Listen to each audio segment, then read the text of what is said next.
Nerdrotic.com. Thank you. Thank you very much. Thank you. Oh, you're beautiful. You're all beautiful people. I appreciate all of that fake applause. Welcome back to the Nerdrotic Nooner. My name is Gary Beekler, and I come to you from Nerdrotic.com, and I am live in San Diego County, California. How much longer? I don't know. I think we are 6 months away, but I have an update on that, so I'll let you know about my CalExit in a little bit. I found a place I really liked. It's a little too soon, but sometimes you just got to go for it. Anyway, so let's see who is here as people start to roll in. We've got, what did I do there? We've got, okay, I'll just do it this way. U.S. Dutch Kitty, Draco, what's up? And we also have, this is way too far away. Mikey Gusler, greetings. Phil G, hello. And I got to make sure my chat is moving. There we go. Perry Chan is here. And Grievian, Eric K and his wrench. Metal Muggin, TOS, Mark Stevens, DJ Spleener, Bastard. Hey, I'm a bastard too. Mephisto Zarzis and Cosmic Squirrel, Juzma, Banjo Boy, and Tim McManamy. Oh my, how do you say that name? McManamy. Got it. And Lady Greymaster, the producer of the show. Hello. Isaac Guppy, Mark Lerzeth and his wrench. Hail, everyone. How's your hump day going so far? Mine is going splendid, I guess. Kind of. What are we going to talk about today? Oh, Tom Cruise had a little tantrum last night, and it has been a while since we've had a genuine, good old-fashioned Hollywood adult pretender rant. Now, it wasn't as good as Christian Bale's, and there's a lot of perspectives on this, and I will certainly go over mine and yours in this live stream. Got some very interesting news concerning Star Trek. We don't know if it's true. It's a rumor. It comes from the site Giant Freaking Robot, and it's been run by a couple of other access media sites, and we'll see what that's all about, because I'll give you a little hint. If it's true, it's CBS admitting failure with Star Trek. And, well, we'll get there. We'll get there. And the one thing that wasn't really talked about, because Star Wars dominated the Disney conversation, at least in our sphere, was the Marvel stuff. So we're going to go over a little bit of the Marvel stuff, including the MCU. It's on its way. It's going to D+, and get ready for a better, bestester Iron Man who is Ironheart. It'll be a young black female named Riri Wilson and Riri Williams. What the hell did I say Wilson for? And she is smarter than Tony Stark. She built her suit. She got access to his stuff and built a better suit. She's just better in every single way. And then we also have the Fister coming in, Miss Marvel, and her big fists coming into the MCU. And I'm sure that's just going to be successful, because according to the Disney investor meeting, or whatever the hell that was, she is an incredibly popular character, just immensely popular. Now, I don't know, maybe, this is Disney trying to create truth and trying to force stuff on us. And you think they would have learned from the comic books, but that's the difference between Hollywood now and Hollywood before 2015. They are ignoring data that is right in front of them because it might break their worldview. So they're just going to run with this, and if it burns everything down, well, I'd rather be right than, I don't know, have a secure place to live and be able to pay my bills. That's what it seems to be at this point. And if we aren't right, we'll make it right. We'll tell you how to think. And Disney's a big part of that. And so is the BBC, which apparently is on the verge of collapse.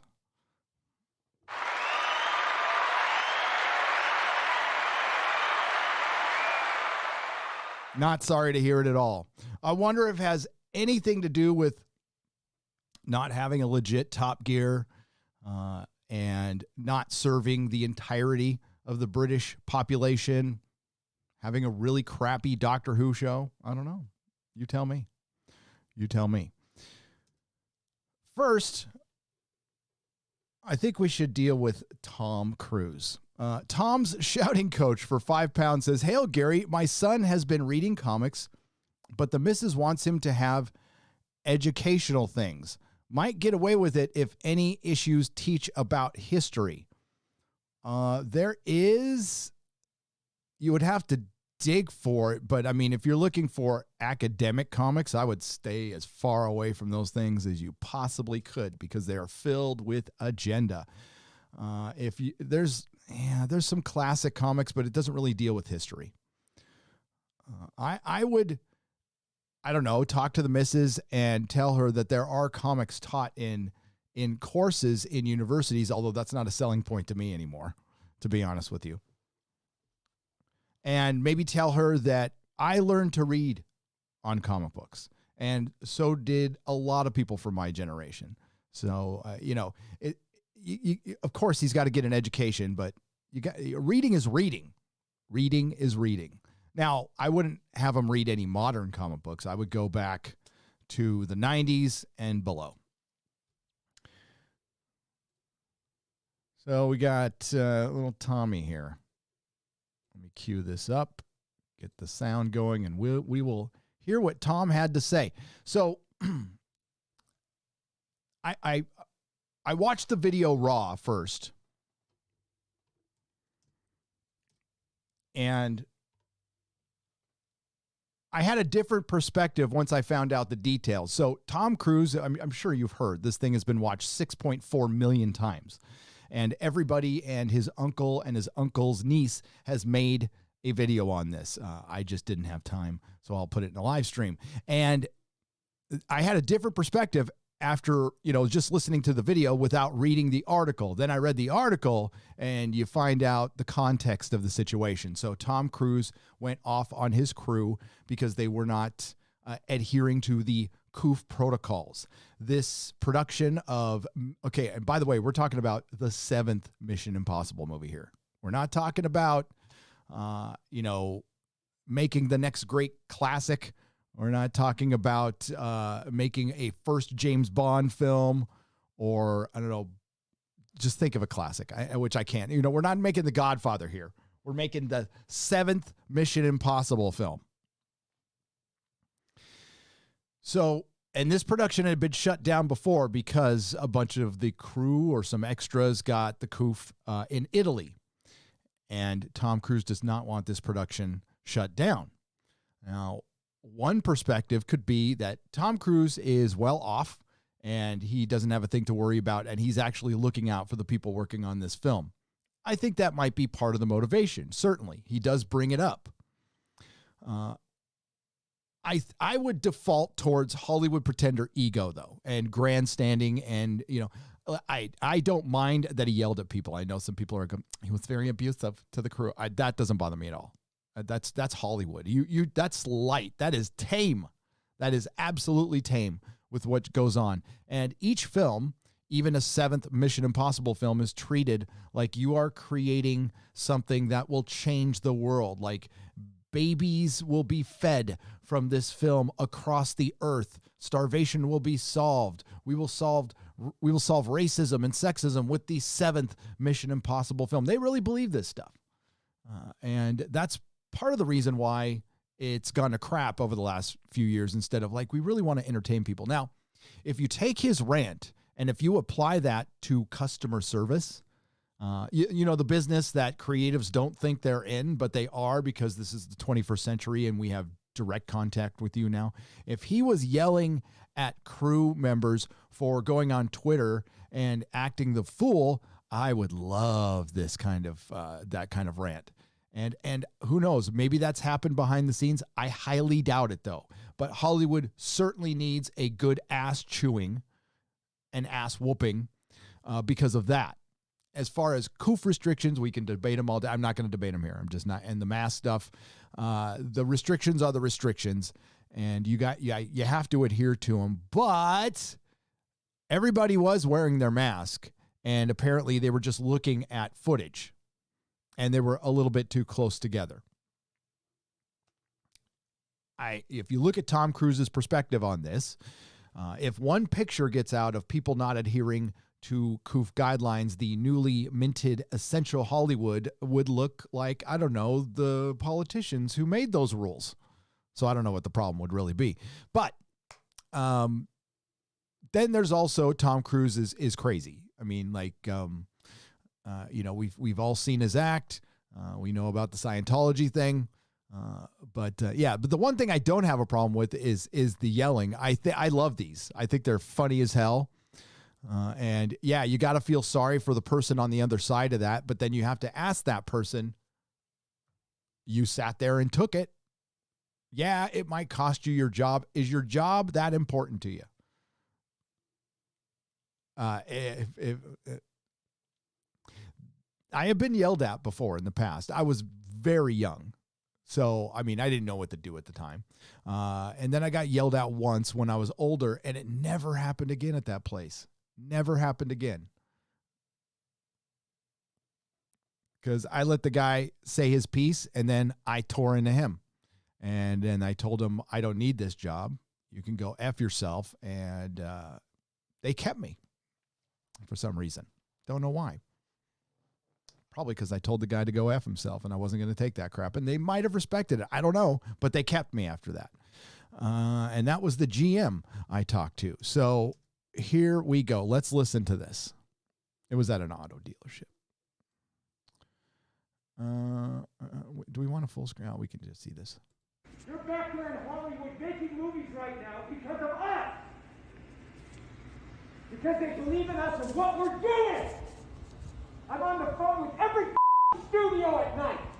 Insurance companies. Producers. And they're looking at us and using us to make their movies. We are creating thousands of jobs, you I don't ever want to see it again. Ever. And if you don't do it, you're fired. And I see you do it again, you're gone. And anyone on this crew does it. That's it. And you too, and you too, and you. Don't you ever do it again. That's it. Is that it? No apologies. You can tell it to the people that are losing their homes because our industry is shut down. It's not going to put food on their table or pay for their college education. That's what I sleep with every night.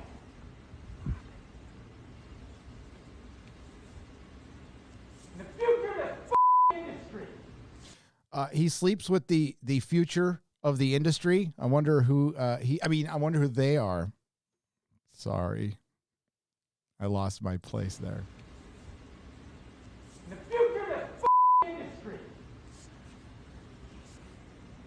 So I'm sorry, I'm beyond your apologies. I have told you, and now I want it. And if I'm sorry. I'm beyond your apologies. I love that one. you don't do it, you're out. We are not shutting this movie down. Is it understood? If I see it again, you're gone. And so are you. So you're going to cost him his job. And I see it on the set, you're gone. And you're gone. That's it. Am I clear? Do you understand what I want? Do you understand the responsibility that you have? Because I will deal with He's your starting to reasoning. mellow out now. And if you can't be reasonable, and I can't deal with your logic, you're fired. That's it. That is it. That was right at the tail end. It's like, oh, I went a little bit too far. I started repeating myself and talking about logic and reason and your logic and my reason. All right. So, very repetitive. He sleeps with the future of the industry, and he's sorry that he doesn't want to hear your apologies. Okay. What it sounds like to me is this is Tom Cruise under pressure. And you know what? You can kind of go two ways with this. Maybe he's aware of the gravity of the situation, that Hollywood is now under a microscope because they have been deemed essential. And I have heard that they're not really happy that they were deemed essential over other people because they fear they are going to be a lightning rod for a lot of anger, which is absolutely true, which is 100% true. But my theory is, at least in this state, Chairman Newsom gave them that essential status because of Disney, because he was forced to shut down their parks, shut down the movie theaters, and he wanted to throw them a bone. And supposedly they have state-of-the-art COOF restrictions, and an entire industry has been built up with these safety regulations, and look for that to come to the private sector near you. And what Tom Conkle said on Midnight's Edge, he said it's adding to the cost of each production somewhere, or he said, just a ballpark of 30% to each production. And maybe Tom is aware he is in his last movie. Maybe this is the last 2-hour movie that is made to be put into theaters. We don't know if this will make it in the theaters. We don't know if there'll be any theaters left. It's a couple of years away, but there isn't going to be a single theater. Oh, I can't say that. There aren't going to be many theaters, at least in New York and California, where it's going to be opened at full capacity for the next calendar year. I think we've all read the tea leaves on that one, and they've straight up told us. And I told you in my last live stream, I'll repeat it here. My AA sponsor is a men's health physician, and he told me that when the vaccine gets out, if you want to take it, the Joe and Jill public are not going to be able to get it until the end of the year, roughly at the earliest. And it's going to go to medical workers and all that stuff. If you want it. So I think that sounds like a guy under pressure, and he doesn't want his production to look bad because he is a raging egomaniac. And sometimes that gets things done. I understand that.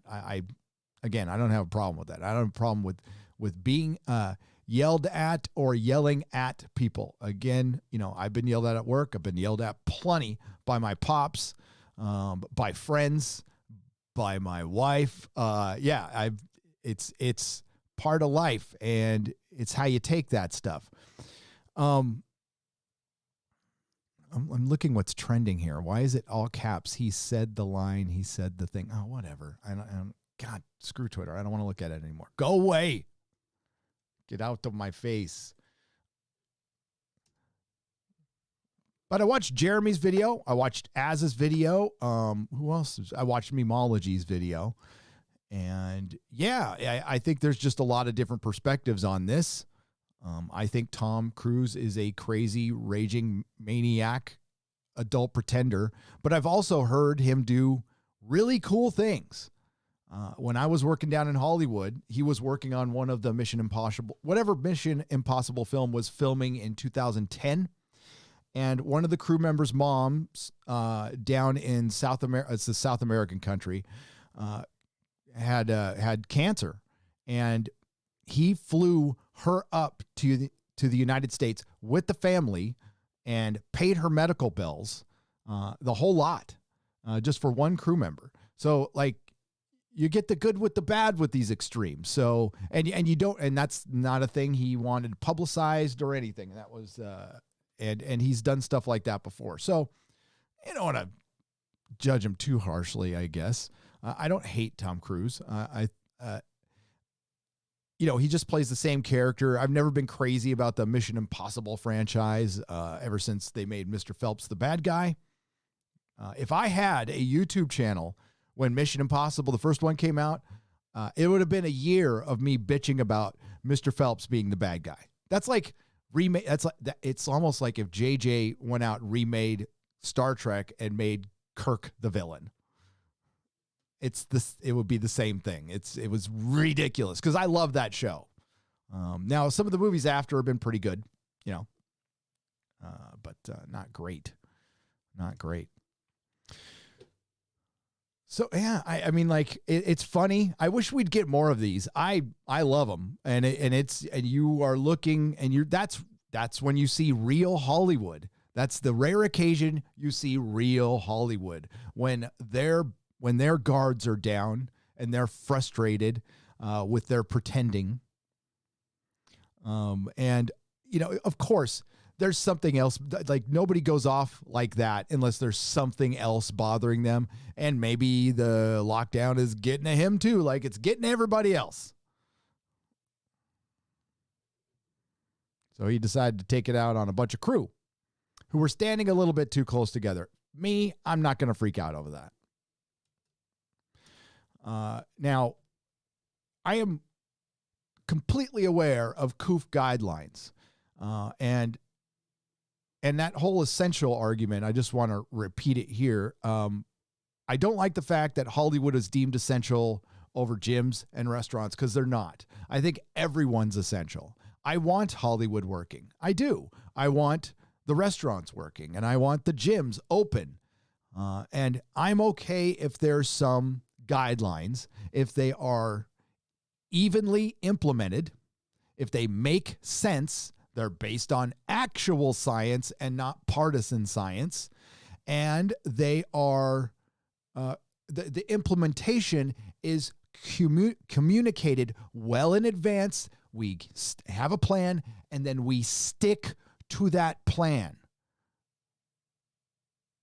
Because you're not dealing with one business and, you know, especially the politicians in this state, they really like to talk about marginalized people and empathy, but they have no idea. They have no connection with the real world. They have no connection with business.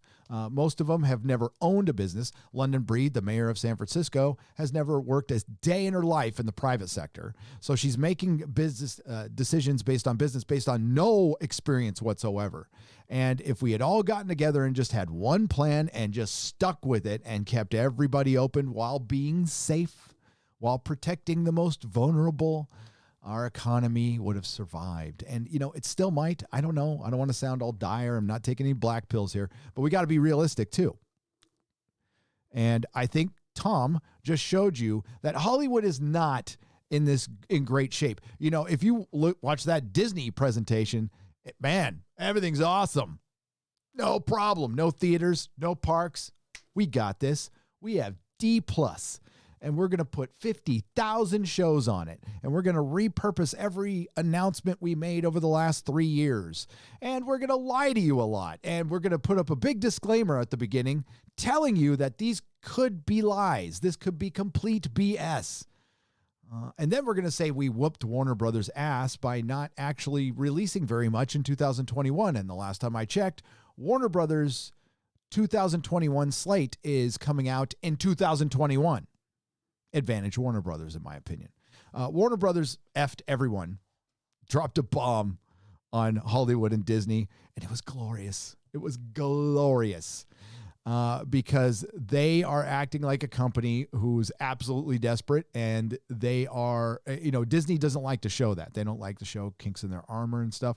And yeah, you want to project success all the time, but I think, I don't know. I have a lot more respect for people who, you know, who admit that they're fallible, you know, once in a while. You can admit you're fallible. Things aren't going that great. And, you know, once in a while you get a director like with Sonic going, you know what? You guys really hated that thing, and I'm going to acknowledge it. What can we do to change it? My God, if we heard that from anybody else in Hollywood, a lot less people would be pissed at him right now. Now, people are pissed at Hollywood. And I don't know if they quite understand how many people are pissed at them and are done with them, which makes it very hard to cover pop culture. But yeah, just imagine if somebody from, say, Doctor Who had reached out to the fandom and acknowledged that, you know, we're making a very drastic change right now. And we don't want to alienate any of you. So we're going to do our best to ingratiate the new doctor, the female doctor. She's going to go out and kiss babies and shake hands and work with the public and go to as many cons as possible. And we're going to talk to you and we're going to really try at this. No, because that wasn't their motivation. Their motivation was to pick a female doctor to piss you off. And then when you got pissed off, because they knew they would piss you off, that's exactly what they were waiting for. And then they could start their new, Ghostbusters marketing campaign, which worked oh so well. It worked for a single episode and destroyed a 50-year franchise, 50-plus year franchise. That's Hollywood. That's the BBC. The BBC's wondering why they're crumbling right now. Well, maybe if you listened to the other side and gave them a voice and heard them once in a while, it might be different. Too late now. Oh, don't think you can, because things might be going your way that, you want to make it okay with some people. It's not going to be okay with some people. And it's going to take a lot of work. As much work as you put into pissing people off, you're going to have to put into getting a few of them back. And that's it. You're just getting a few of them back.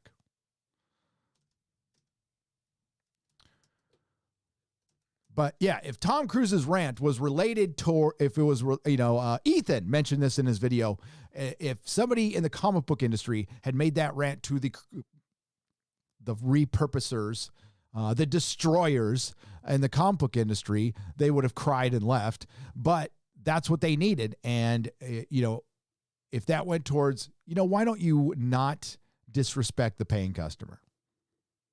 That kind of rant, it would be beautiful if that was applied to that, not COOF restrictions. Mikey Gussler.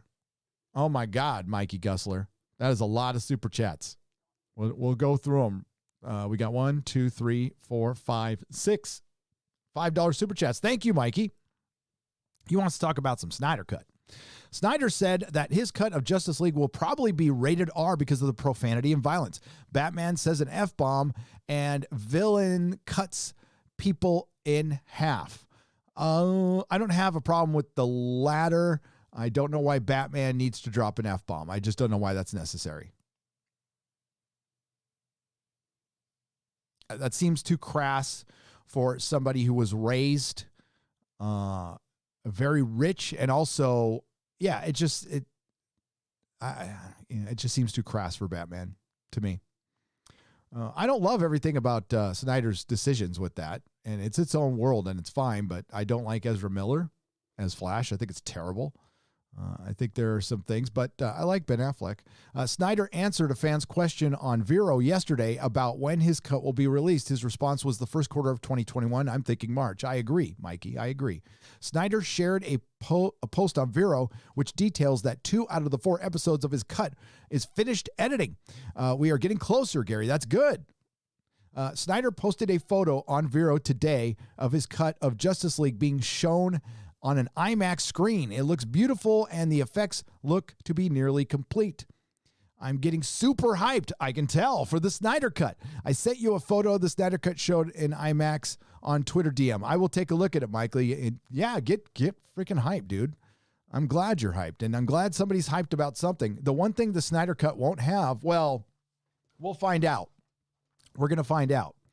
Because if that skinhead scene is in there where he's attacking the market, well, I want to know if that was Whedon or if that was Snyder. That's what I want to know. I have my suspicions. But I don't think it's going to be filled with intersectional feminism and identity politics. I'm looking forward to it, and I hope it's great. I hope it's great. The one thing I don't want is it to be a dud, because you guys would take a beating. Oh, you would. I know you would take. You'd be ready for it. But I think it'll be all right. I think it'll be all right, and I will review it. I am looking forward to it.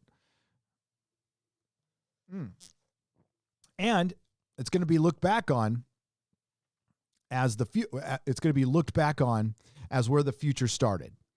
So you're going to take movies and you're going to turn them into long format prestige TV shows. That is my prediction for the Dune sequel. So if Dune is successful, meaning it brings in subscribers and it does pretty well in the movie theaters, then they'll probably keep it going and they'll repurpose it into a series, which I think would make much more sense.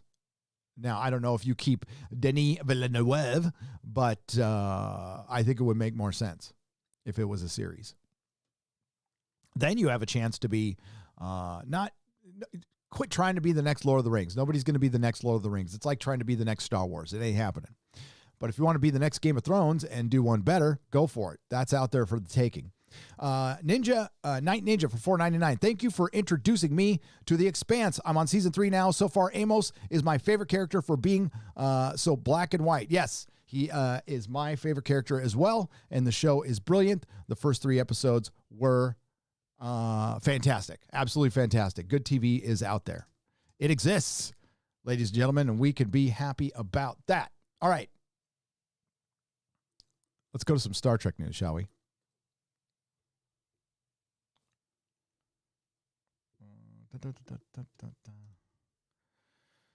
All right, we've got some Star Trek news, but the first thing I want to read is this. The first thing I would like to read is this. So I like to remind everybody about this. This is from Michael Chabon, and he is the showrunner was the showrunner for Star Trek Picard. He no longer is. Now, I want you to compare this with the showrunners for The Expanse, Naren Shankar, who doesn't say things like this, who just talks about his show, and doesn't go into his show trying to piss off fans. And this is what Marvel Comics is doing. We're going to talk more about this. This is what Marvel Comics' intention has been from the beginning. This is the intention of a lot of people, and this is part of the quote-unquote infiltration. I don't know if Michael Chabon was always like this. He lived in Berkeley, but I never remember him being so antagonistic towards fans, but he was asked directly. So were there things about Picard that you wanted to do that you could sense would test some boundaries for fans? Sure. To the extent that I was aware of a kind of toxic fandom, the anti-SJW, sad little corner of fandom. You just disregard that. Okay, he says you just disregard that. Then he says this: sometimes you're motivated to have things simply because it possibly is going to piss off or provoke people who seem to have missed the memo about just what exactly Star Trek is and always has been all about.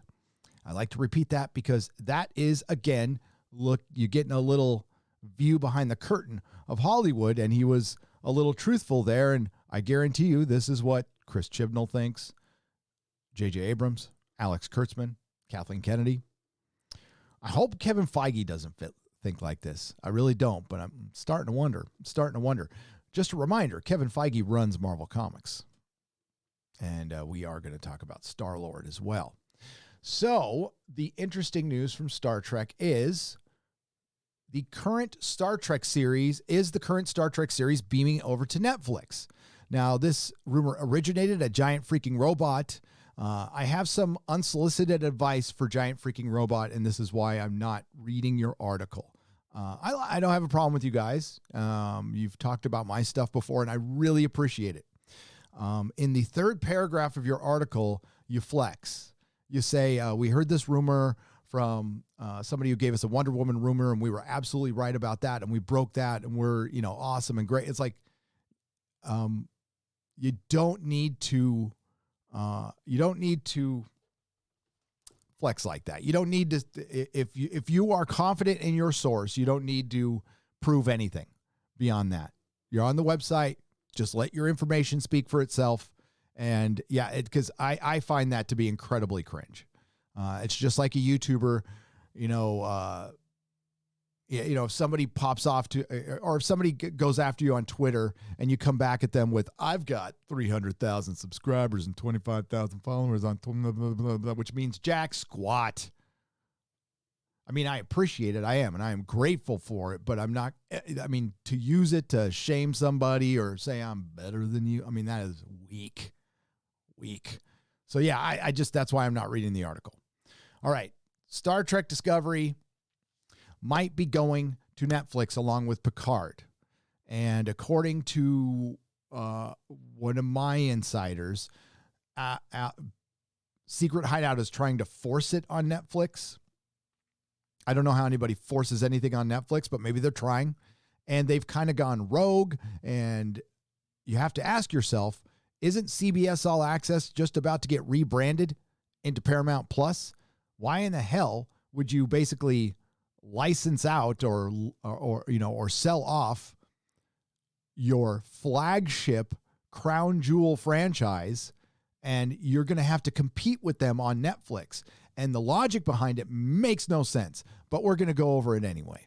Oh, wow. Maybe I shouldn't have gone to this article because it starts out with the Stark Trek. What's Stark Trek? Is it Tony Stark Trek or Ned Stark Trek? Stark Trek has been hard at work with a variety of new series over the last few years. Over at CBS All Access, you can find series like Star Trek Discovery, Star Trek Picard, the animated Star Trek Lower Decks, and short treks. While some of us Trekkies have, you mean Stark Trekkers or Stark Trekkies, followed each of these, apparently there has been an issue with viewership. This is leading CBS to start to possibly ponder making the move. God, I'm going to have to go back to Giant Freaking Robot now. Because this is shill, so they're going to leave out the most interesting statement. So here we go. Giant Freaking Robot, who likes to flex in their articles. We have exclusively learned that CBS is working on bringing its new Star Trek shows to Netflix in the United States. Currently, the company has 4 new Trek series running, and I just named them all. All 4 have struggled to find an audience, and while some might blame the quality of the shows, some? I would say most. I would say everyone except for a few people on this platform and a few people at CBS and everyone who actually works on the show. My sources at CBS tell me, this is great, this is rich. They think the big problem is getting the word out about CBS All Access. Okay. Well, CBS All Access isn't going to be around much longer, so I don't know why you would need to get the word out. You would want to get the word out on Paramount Plus. Now, apparently it's just going to be a rebranding, so it's going to be the same crap platform, and they're just going to put a Paramount Plus on it. They've tried to raise awareness in the past by broadcasting some Star Trek Discovery episodes on the CBS network proper. Yes, it was currently running on CBS, and they did show the premiere episode when it on CBS, and it did get good ratings. Got like 8 to 10 million people watched it.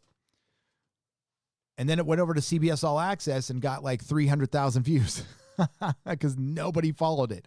They watched the one episode, kind of like, I don't know, Doctor Who Series 11. They got one, good look at it, and that was enough.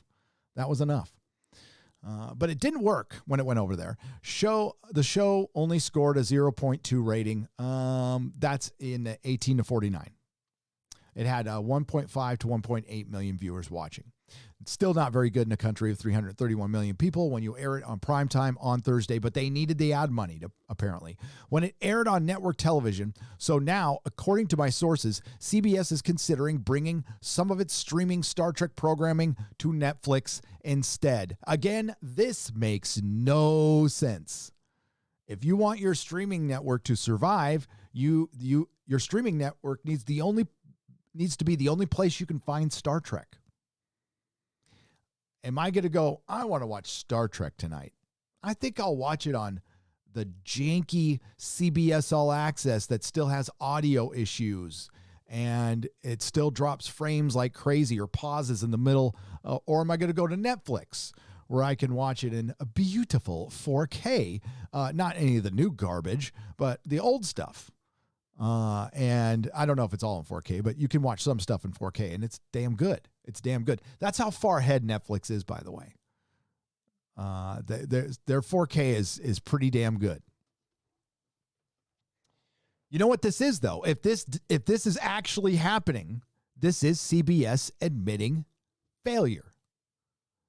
That Star Trek has struggled to find an audience, which is interesting because we have been told it's one of the most popular shows on streaming. According to Parrot Analytics, it was the 4th most watched show on all of streaming, including shows like Stranger Things and The Witcher and The Expanse, everything. It was number 4, according to Parrot Analytics, who follows hashtags and stuff, although it never and I mean never, trended once on Twitter. Still doesn't to this very day.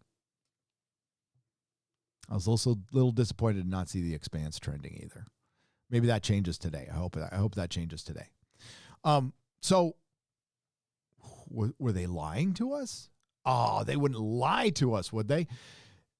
Star Trek Picard, Star Trek Discovery do not have a following that's worth talking about. It's not a following that makes this a top-tier franchise. As a matter of fact, according to Fansided, here we can look this up right now. According to Fansided, I'm going to give you where it ranks.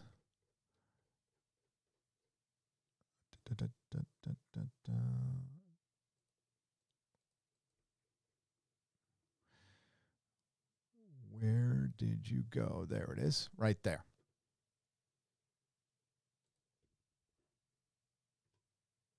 We're going to go to the list of the 250 most popular pop stars, movie stars, bands, sports teams, everything mixed, all franchises mixed. Now, I'll say Star Trek finished well ahead of Doctor Who, which was 201st. Star Trek is 158th. And somehow it made it to 12 in television, but behind shows that are canceled, like Friends. And there's only 18 television shows on this entire list. And it's because they were running in the last year or they are currently running. It's a pretty sad list. And that's where we are with Star Trek.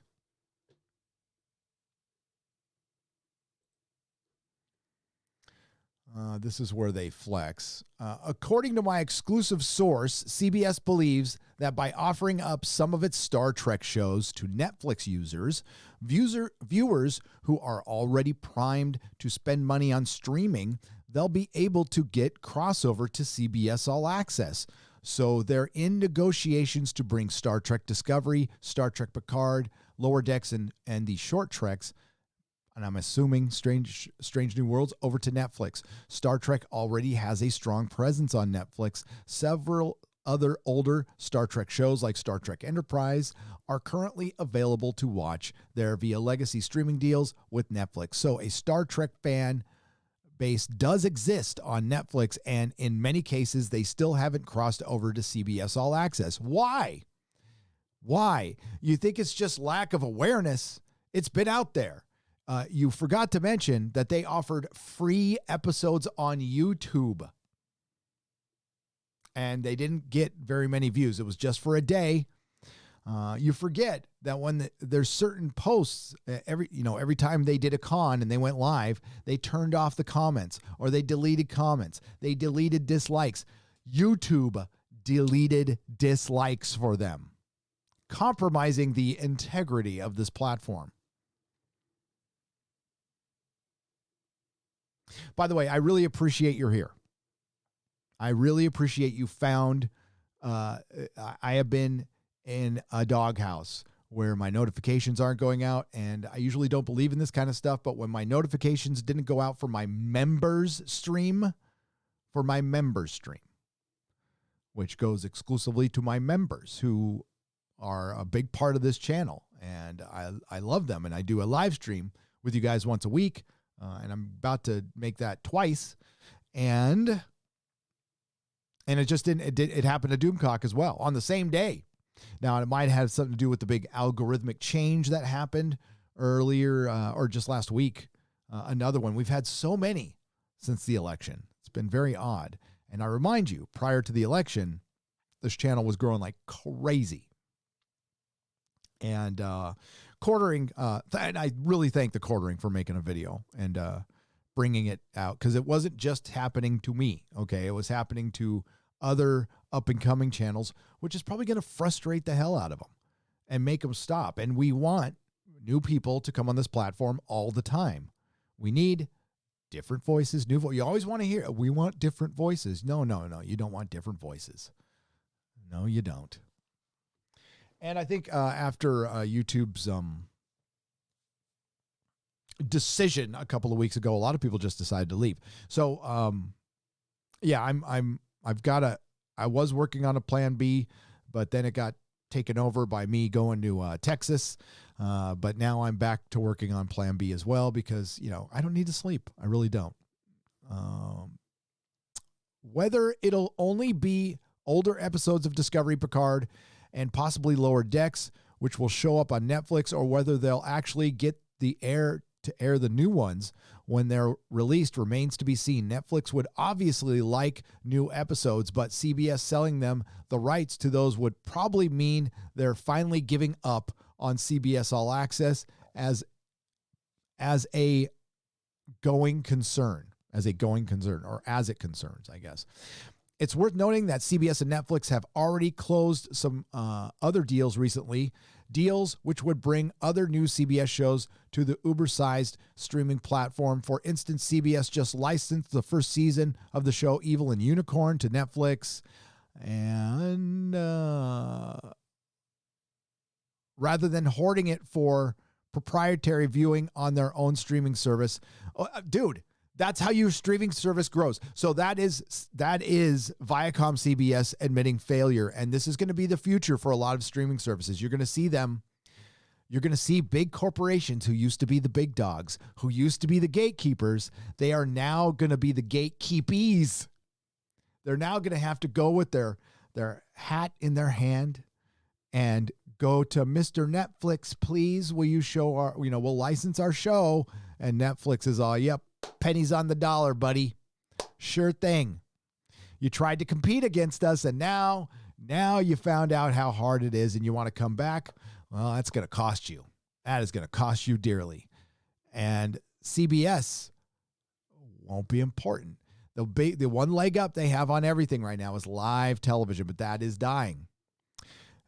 And working together on Star Trek is the biggest play possible. If I was Netflix, I would just buy Star Trek. You could own Star Trek, shit can everything Kurtzman did, and start anew. Now, Netflix would probably be just as woke, to be real. Now, Netflix hasn't started making their own stuff yet. They have production companies do it, but Amazon is starting to build studios, and so is Netflix. So I think that's about to change, or they have built studios already.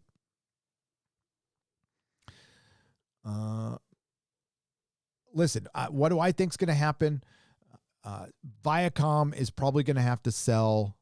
They're going to give it a go, and then they're going to have to sell to Apple, to Netflix or Amazon. And that's going to be the case for MGM.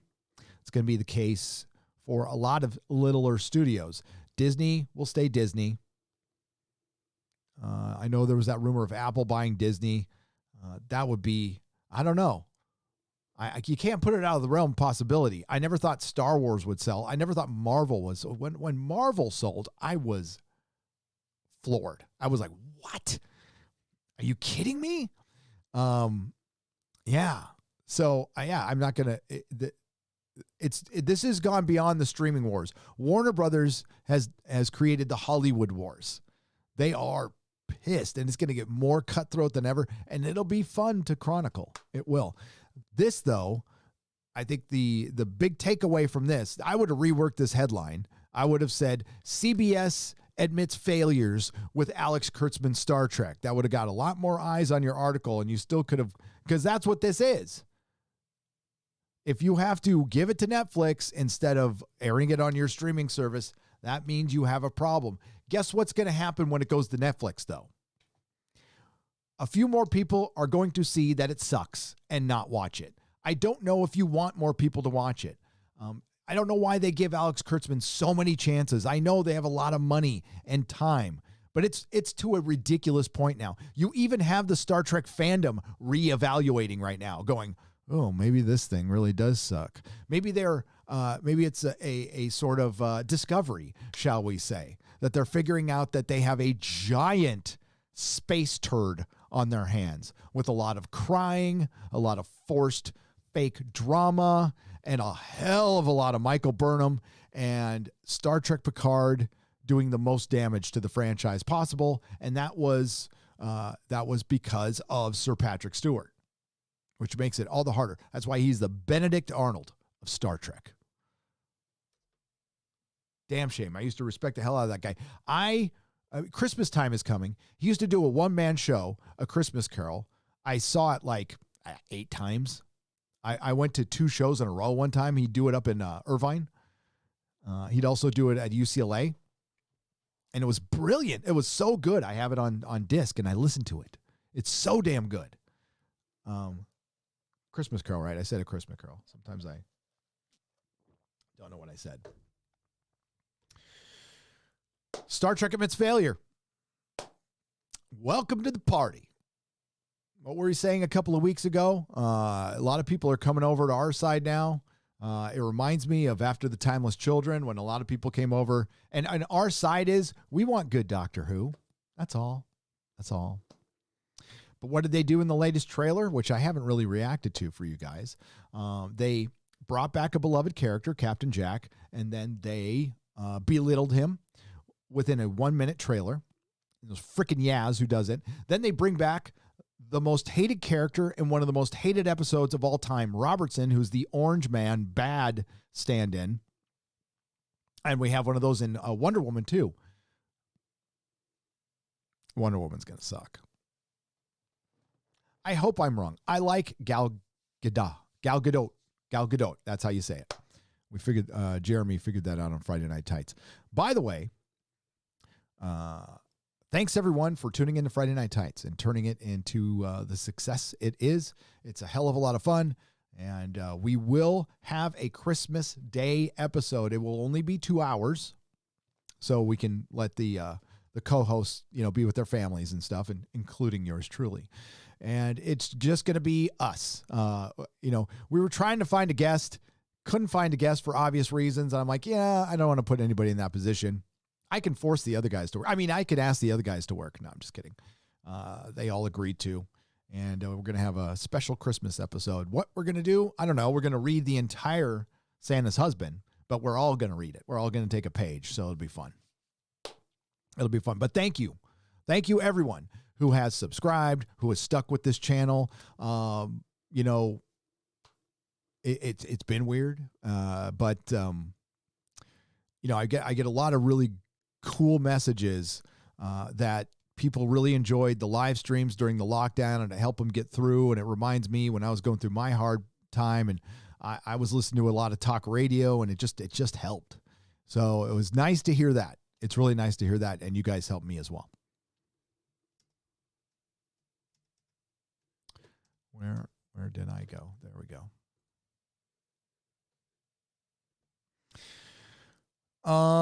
Shade of the evening. Big Game of Thrones fan. Westworld HBO actor to play a Valyrian is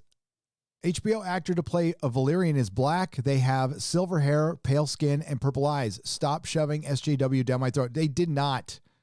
Shade of the evening cast a really. Valyrians have purple eyes and white hair.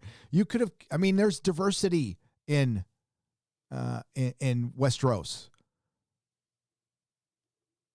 I mean, that's ridiculous. I don't know why they're doing that.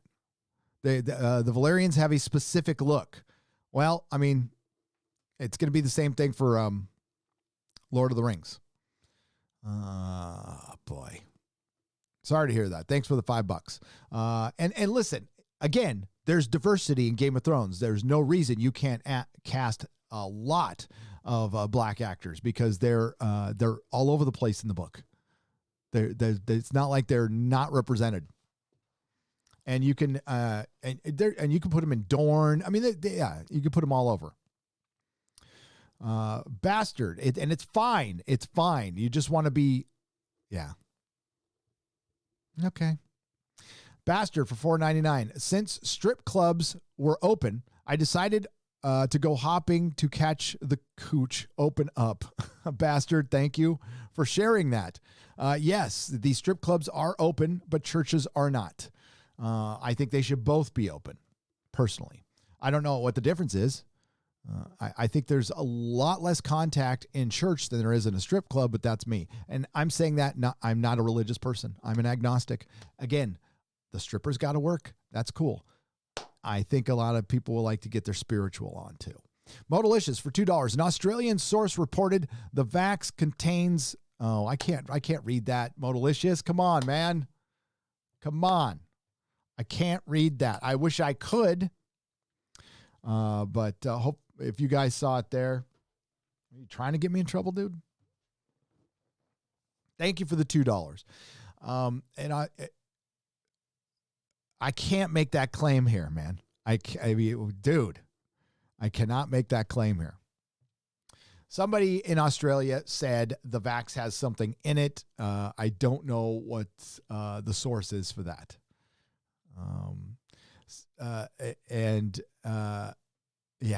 Yeah. Sorry, buddy. Putin's power squat for €5.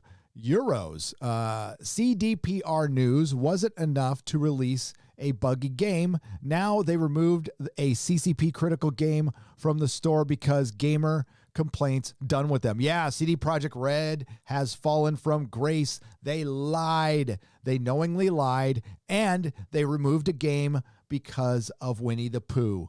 You know how they were saying, fuck Naughty Dog? Fuck CD Projekt Red. Sorry. And they did, what I seen of The Witcher 3 is great, but it's certainly looking like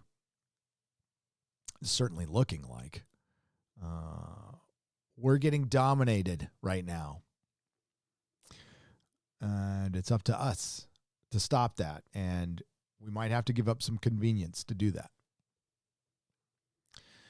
The 70s rock fan for 5 Canadian pesos. We need to take off and nuke Disney from orbit. It's the only way to be sure. The only way to be sure with Disney is just don't, listen, I don't support their Star Wars, but I still like some of their Marvel stuff. And while I see a lot of stuff coming, like the MCU, the only great offense they've done is put out a really shitty Captain Marvel movie. The movies have gone downhill. It has seen its best days. I don't think it will never get as near as successful as it was without Robert Downey Jr. Chris Evans, I think he's replaceable. I might be wrong on that one, but I think he's totally replaceable.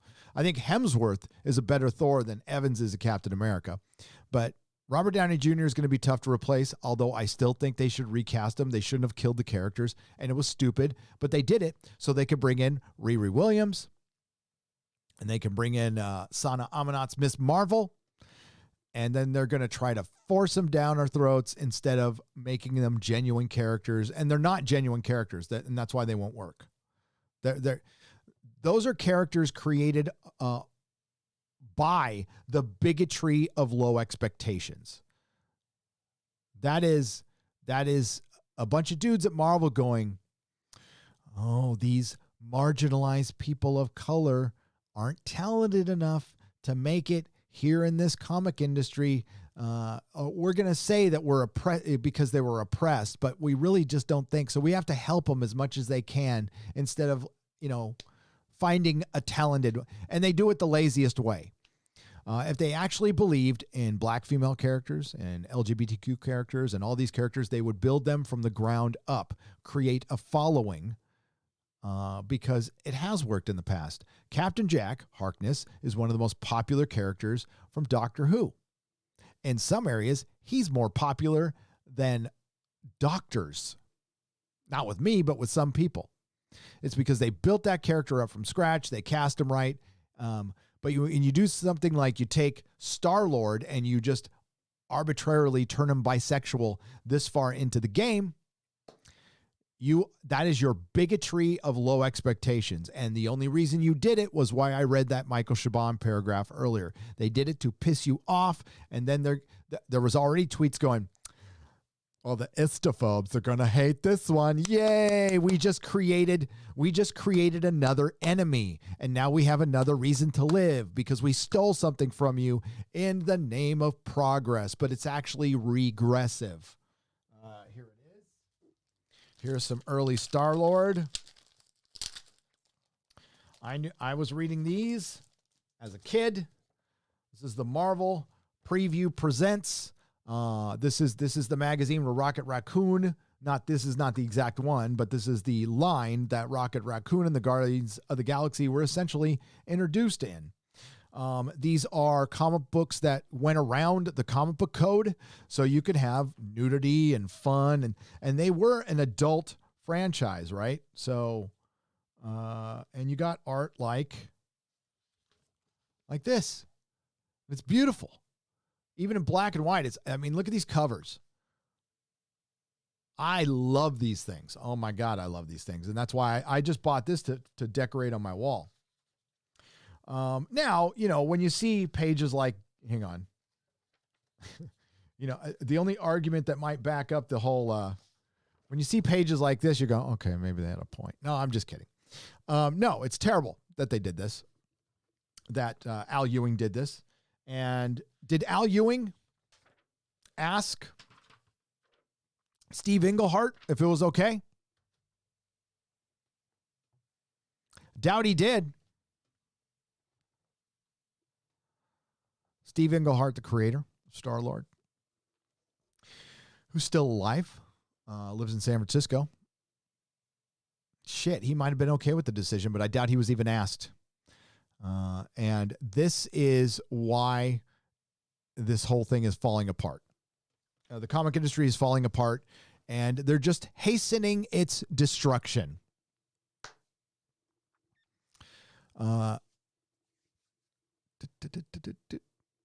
Sandman says, runner for 5 Canadian pesos. Hail, Gary. I hope things are good in your world. I wonder how Tom feels about mask exemptions. Hollywood is in their death throes. Love you, man.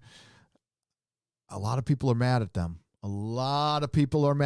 And yeah, I think what you heard in his rant was pure pressure, was him freaking out, was him like, holy shit, our industry is falling apart right now.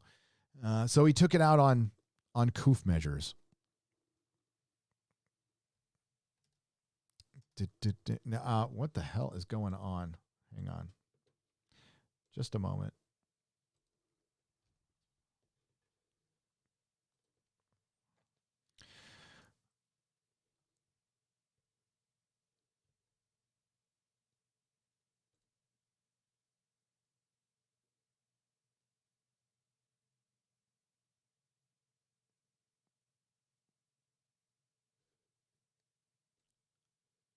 All right, that's good. I'm just making sure I'm not ghosted. They haven't ghosted in a long time. That's good. Okay, the next thing we're going to talk about. Do we want to go to Taika Waititi? Now, let's go to Riri. And then we'll show those Wonder Woman pictures too of I know this is old news, but that's why I'm covering. So,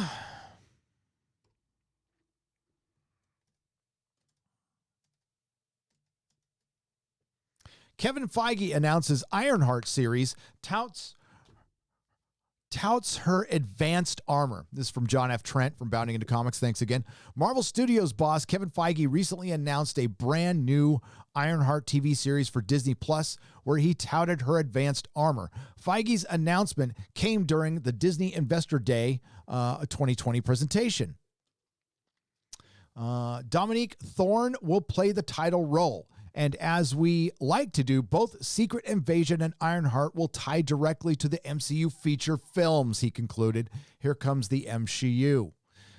He announced Ironheart will be a series on Disney Plus about the genius inventor Riri Williams, who has the most advanced suit of armor since Iron Man's. Well, that's a change because it's supposed to be more advanced. Now, look at that art. Isn't that something?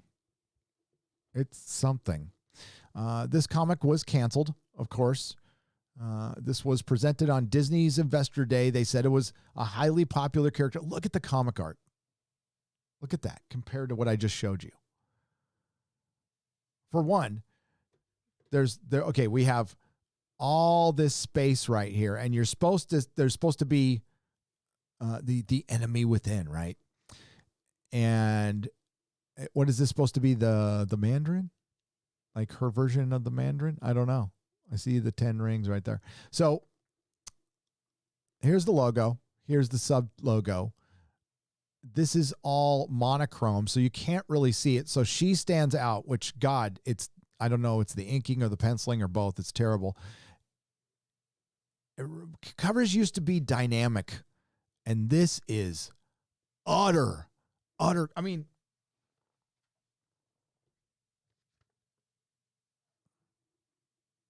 is this progress?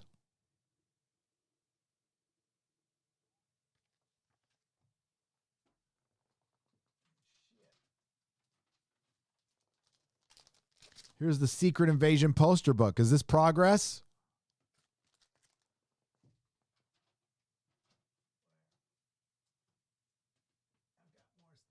Down there. It's not. The answer is fucking no. The real story here is that Robert Downey Jr. said publicly in a room full of people that Ironheart should be in the MCU. I went straight back to the press area afterward and was like, you all heard it. Write that down.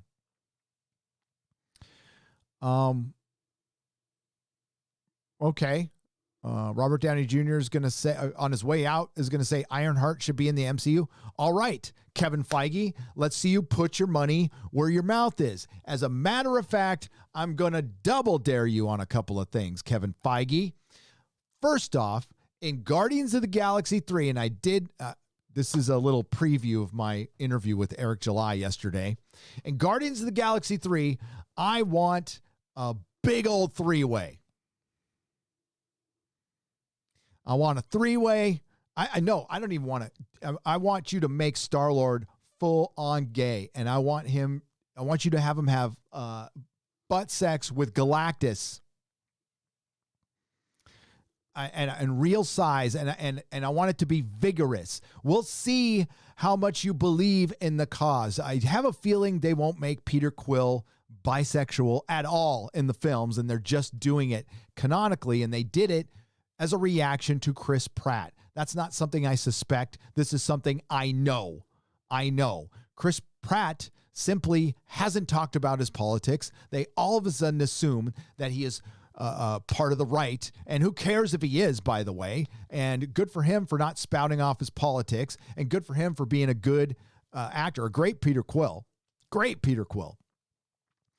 And Al Ewing did this to spite him. That's how fracking petty these people are. So I want a big old three-way between Drax the Destroyer, Galactus, and Peter Quill for a half an hour of screen time. We'll see how much you believe in the cause, Kevin Feige. And I want you to make an Ironheart film with no guest stars, a pure Ironheart story with just Riri Williams. I want you to pump $300 million into that thing and find your top tier director. And let's see if Marvel does that. Make her the center of the MCU. Go ahead. I mean, even your Captain Marvel movie had to have Nick Fury. Now there was a twist. You ended up destroying the character forever. But you did put your money where your mouth is in that, and you did make $1 billion. So why not do it with Ironheart? I'm sure it'll make another $1 billion. I'm sure it'll do great. You can run that Disney Marvel magic, because Marvel no longer exists. It's Disney Marvel. So that's right. That's my challenge to you, Kevin Feige. A big, sloppy, sweaty three-way in Guardians of the Galaxy, and you put as much money as you possibly can behind an Ironheart movie.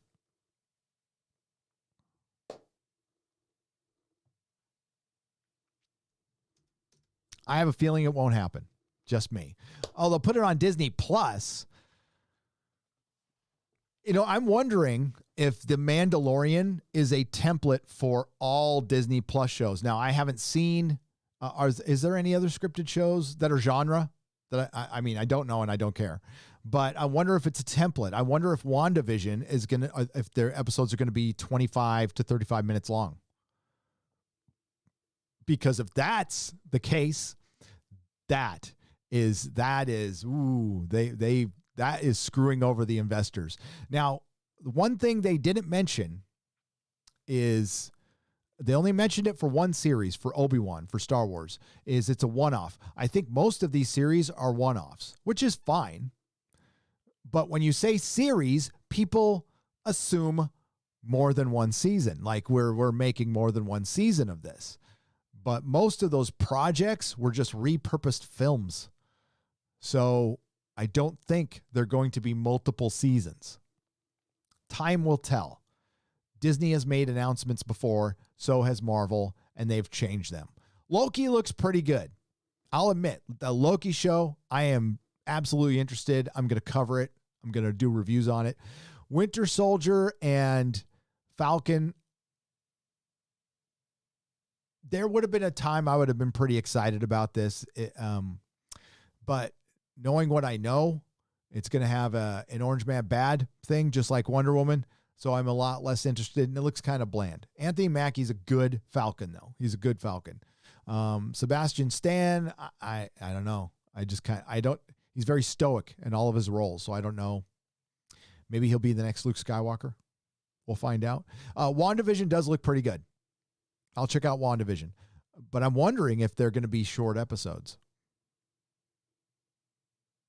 And that's what Disney's going to produce. What did Bob Chapek said? The perfect mixture of creative freedom and audience-driven data, or enhanced audience-driven data for our direct-to-consumer platform. Sounds sexy and fun.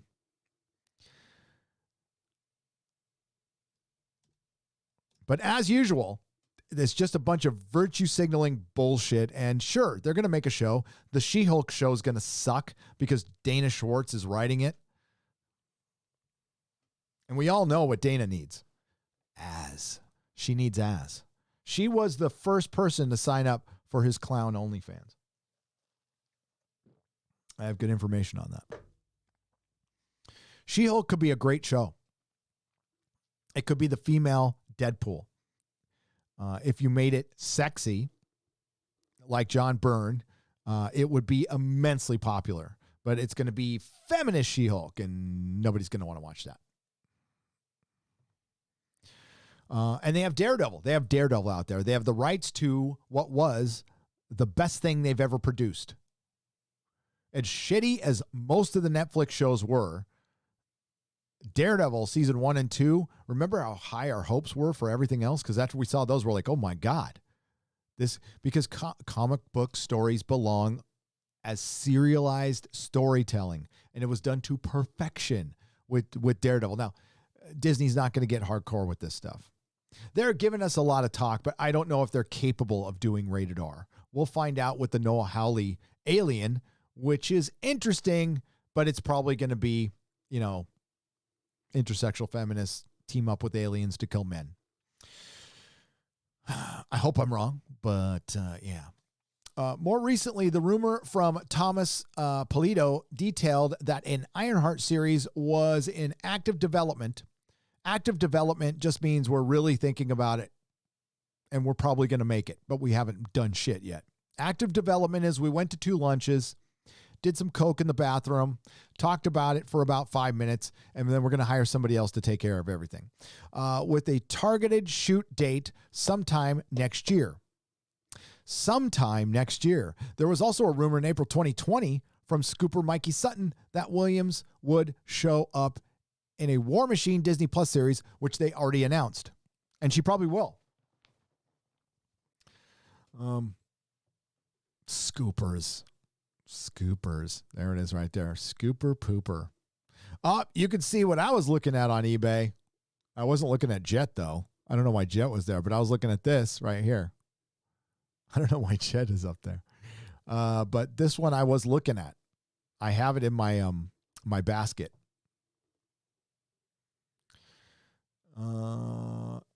here's like, this isn't terrible art, but it's bland. And this is modern comic art. And this is the best you're going to get. And it's just, look at, yeah. Blood and semen, color palette. Ooh, boy.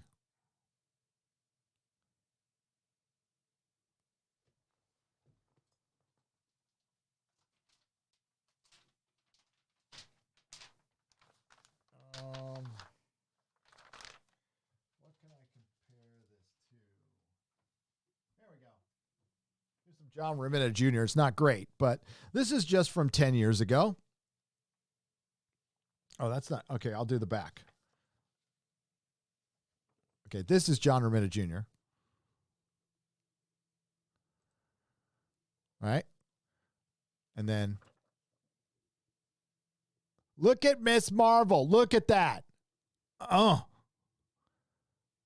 There's nothing wrong with that.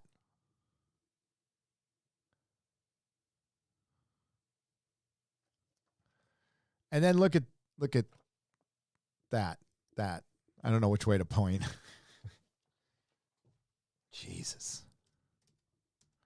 Sorry, Father, if you're out there. My bad.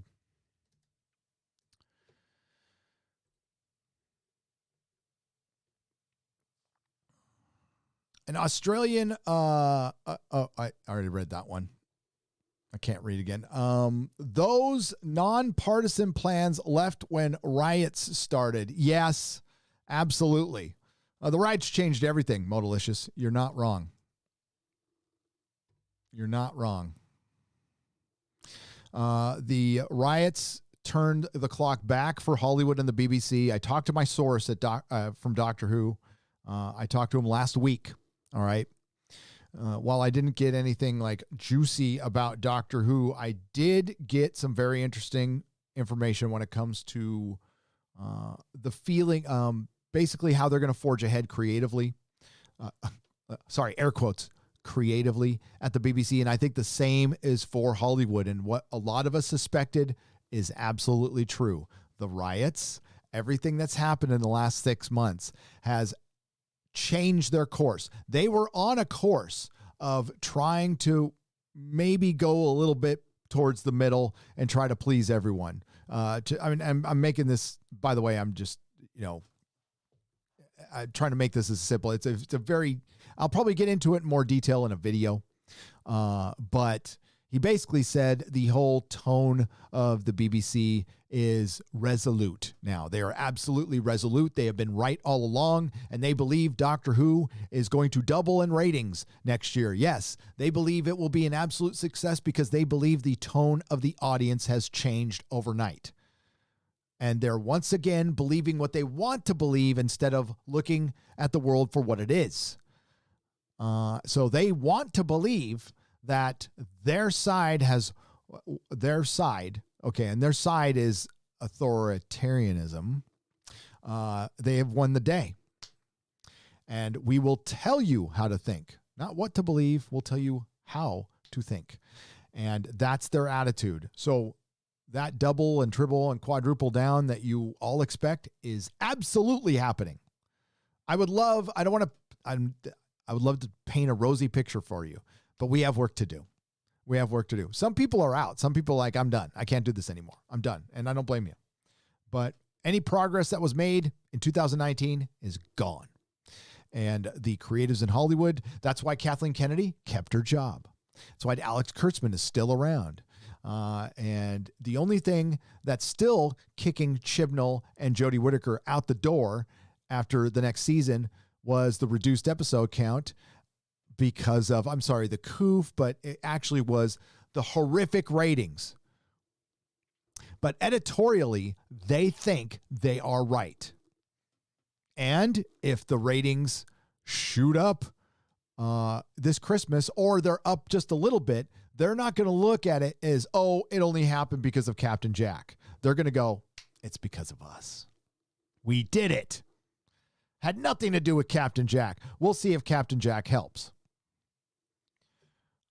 So if you need to watch it, VPN, You can VPN in certain places and it won't count as a view.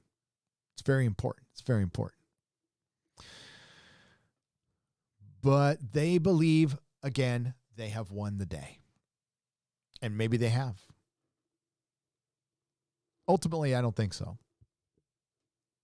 And, they're going to, in other words, they'll probably make another movie like Terminator Dark Fate and think it'll actually succeed, which will be hilarious. And that, you know what that movie's going to be? No Time to Me Too. I think James Bond is just going to be a cringe fest. Speaking of cringe fests, I did see the, I meant to do a review on it and I just didn't have time. I did see the Batwoman trailer. Bulls Trek had the best description of her. Overweight 8-year-old.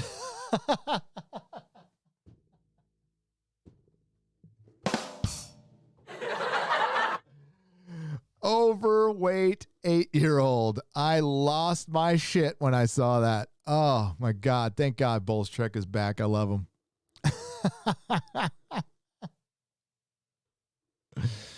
Oh, we nerds are petty, but we love redemption arcs. We do. Putin's power squat. I agree. I think we always want to see a path to redemption. I think that's what's going on a little bit with the Phantom Menace and Mandalorian. But there's a path to redemption, and then they gave you a crumb of something good, and you're all, I'm back. I mean, that is seriously like the husband, didn't hit you for a day, and all of a sudden you think everything's okay. Disney Star Wars is Disney Star Wars. All roads lead to the Force Awakens, to The Last Jedi, to the Fall of Skywalker. Don't be fooled. And they're going to use Ahsoka Tano and the Mandalorian and Baby Yoda to do it. And it hurts to hear because you love Baby Yoda and the Mandalorian's a decent show. And, in a lot of ways, it's the Clone Wars for the prequels. Except the prequels, while they pissed off a lot of people, they didn't piss them off for agenda. They pissed people off because they had an idea, and I'm one of those people who was pissed off. I thought they ruined Darth Vader. I still do. But they're Shakespeare compared to the Disney trilogy. I will give you that. Have some coffee on me, sir. Thanks for the entertainment. You are quite welcome. Thank you for being here, TJ Rowe, and thank you for the $10. Putin's Power Squat, thank you for the €2. Thacio for $4.99. Have you seen the first 3 episodes of season 5 of The Expanse? I have. I thought they were excellent. Damn near perfection. That's how you do it. That's how you make modern science fiction or any science fiction. You create characters that people like. You tell a story. The story comes first. It comes second. It comes third. It comes fifth. It's everything. The stories and the characters are everything. The creator's agenda has nothing to do with it. And this is the kind of show that can really put across a message without hammering you over the head and showing both sides. And in the second goddamn episode, one of the best lines came out of this series. And it was a character talking to Fred Johnson. He goes, you know what your problem is? You assume the underdogs are always the good guys. One of the best lines I've ever heard. Don't ever assume just because they're an underdog means they're the good guys. They're in the right. Not necessarily so all the time. Well played. That's why this series is good. And there was an actress from Star Trek Discovery in this show, and it took me a minute to recognize her because I'm like, oh, she's really good in this, and she really sucked in Star Trek Discovery. And it's because of the writing, dummy, every time. No one in Hollywood is going to accept a pay cut to become premium TV. They're going to nuke themselves. Just enjoy their fall. JWT6577 for $5. Yeah, Hollywood's getting a pay cut. It is incoming. Tom Cruise probably freaked out because he's not going to be getting $10 million. What does he get a movie? 30? $20 million? Oh, by the way, you want to know what I heard about Jodie Whittaker? You want to hear something? You want to hear something? I don't know what's going on with the view count of this. This is the craziest thing I've ever seen. It's jumping between 200. There's like 200 people who tune in and then tune out. It's the weirdest thing I've ever seen. Something's going on with YouTube. How many of you got a notification? That is the weirdest thing I've ever seen. Oh, that just went up. Just went up 100. Just like that. Crazy. Just went up another 100. Can we get another 100? No, just kidding. It's all right. Okay. You want to hear something about Jodie? This is from a confident source, so I can't say. And you know what? I'm this source. There's people out there who love Doctor Who, and they don't want to get involved in the culture war shit. They just want to love Doctor Who, but they're really pissed at what happened, and they recognize what happens, but they can't say anything because because of their professional situation. I will always respect that. Always respect it and honor it. I'm sorry you're in that situation. That's why I do not have guests that are superstars unless they're completely okay with what I say. And that's why I credit people like Tom Constantino and Seth MacFarlane for giving me showing me a little support, because I will continue to show them a lot of support. It's not like they're going to come on my show or anything, but Tom might. But they've shown support in the past, and they appreciate the discourse. I like that, but I understand why places don't want to get involved with that, because you want to keep your interviews, you want to keep your access. All right. And as long as you're upfront about it, I'm fine with it. As long as you say, hey, I'm Access Media. Oh yeah, I'm going to be kissing some major ass so I can get these stars on. Fine. That's your gig. I get it. As long as, I never, ever call them out individually. I'll call people generally shills, mostly the Access Media. But there are people within the Access Media and other places that, don't like what's going on, and they're starting to recognize that. Clownfish did a video on the Facebook groups falling apart. I'm going to be mentioning them in my next video. I've got some more data on that. But the interesting thing that I'll share with you all right now is one of the reasons Jodie Whittaker was a failure, besides being a horrible actress, and also besides the fact that the Doctor will never work as a female. Yep, gonna say it. Said it now, said it before, say it again. It's a male established brand. Now, if you wanted to take a female character from the universe and give her her own show, you've already done that with the Sarah Jane Adventures, which was a massive success, and you could do it again with Romana tomorrow. But no, instead you decided to kill the brand. That being said, Jodie never ingratiated herself with the fans. She never went to, she went to San Diego. I think that's the only con she's been to, maybe one other. Oh, she did New York Comic Con, maybe.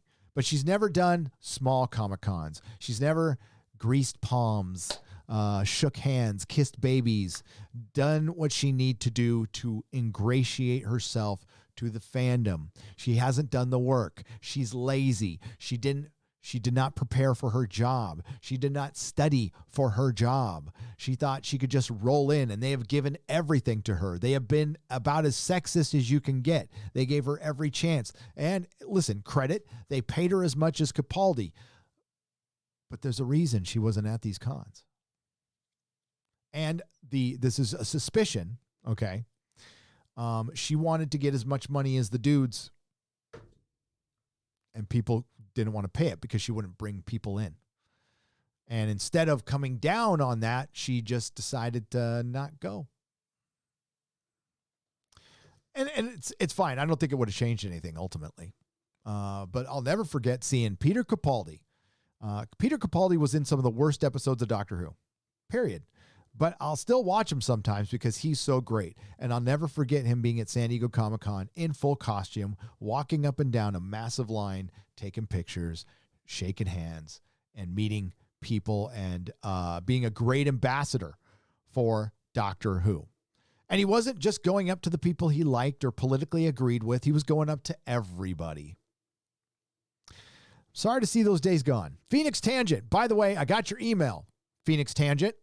And that's going to be what my next video is surrounded by. So I'm not going to show it here.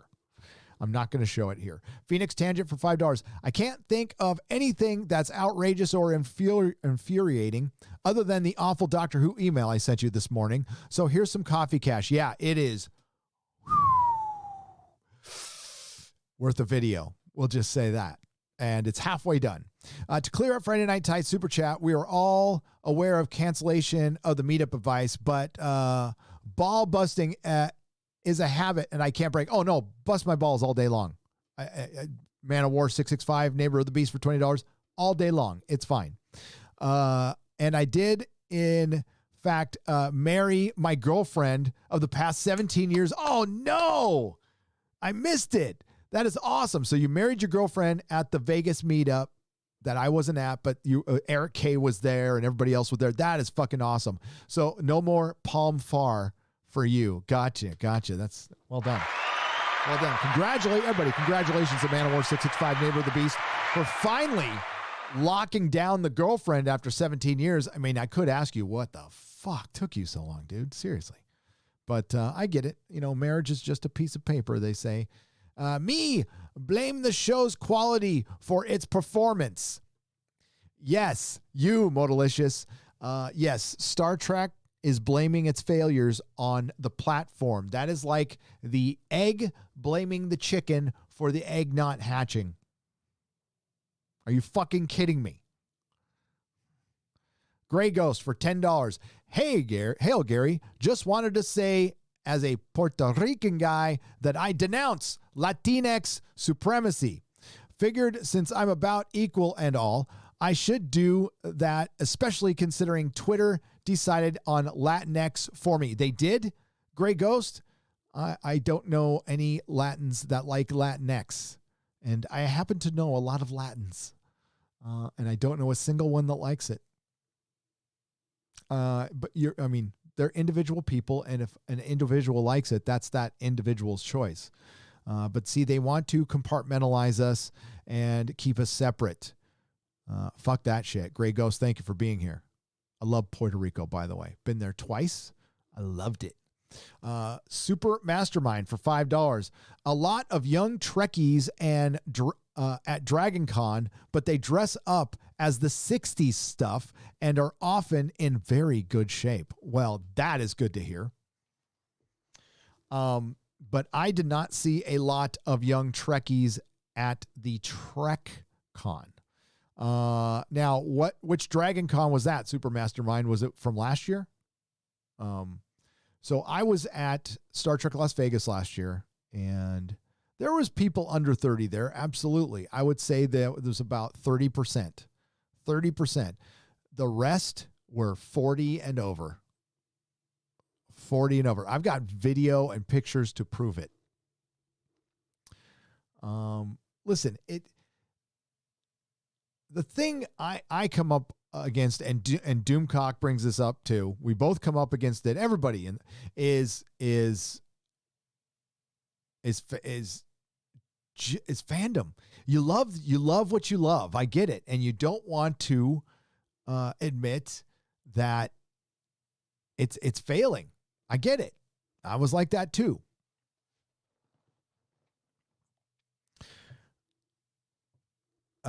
Hypnosis is what Doomcock calls it. And I agree. I have been a victim of hypnosis a lot. He says he's immune. I believe him. I'm not. I'm human. I get hyped up by stuff once in a while. A lot less now. But dude, I used to get hyped up by trailers and because I'm a nerd. So, and sometimes I'm very happy that I got hyped up. I got hyped up by Lord of the Rings, and it hasn't stopped in over 20 years. There's nothing wrong with that. But yeah, Star Trek, the reality of Star Trek is it's an aging old franchise and has been for a long time. And a lot of people need to come to terms with that. They do. in the buildings at CBS, not you guys, at CBS, the people in charge. Bobby Sharps for $4.99. Merry Christmas. Hope all is well and things go as planned. I hope they go as I hope they go as planned as well. I hope so. I plan to have a good time and gather with family. Lots and lots of family. People I love. And then I get to talk to you guys for 2 hours too. That is a blessing as well. So I am very happy about that. See, it just dipped down 200 people again. What the fuck is going on, YouTube? What is going on, YouTube? Please make sure you are still subscribed. Please make sure you the bell is rung. I appreciate if you're watching and you haven't, please consider subscribing to the channel. It really does help. Independent content creators, please do that with your favorite YouTuber as well. YouTube over the last 2.5 months has been nuts. Not for everybody, but for this channel, it's been a little rough. We've gone through rough patches before. It ain't no big deal.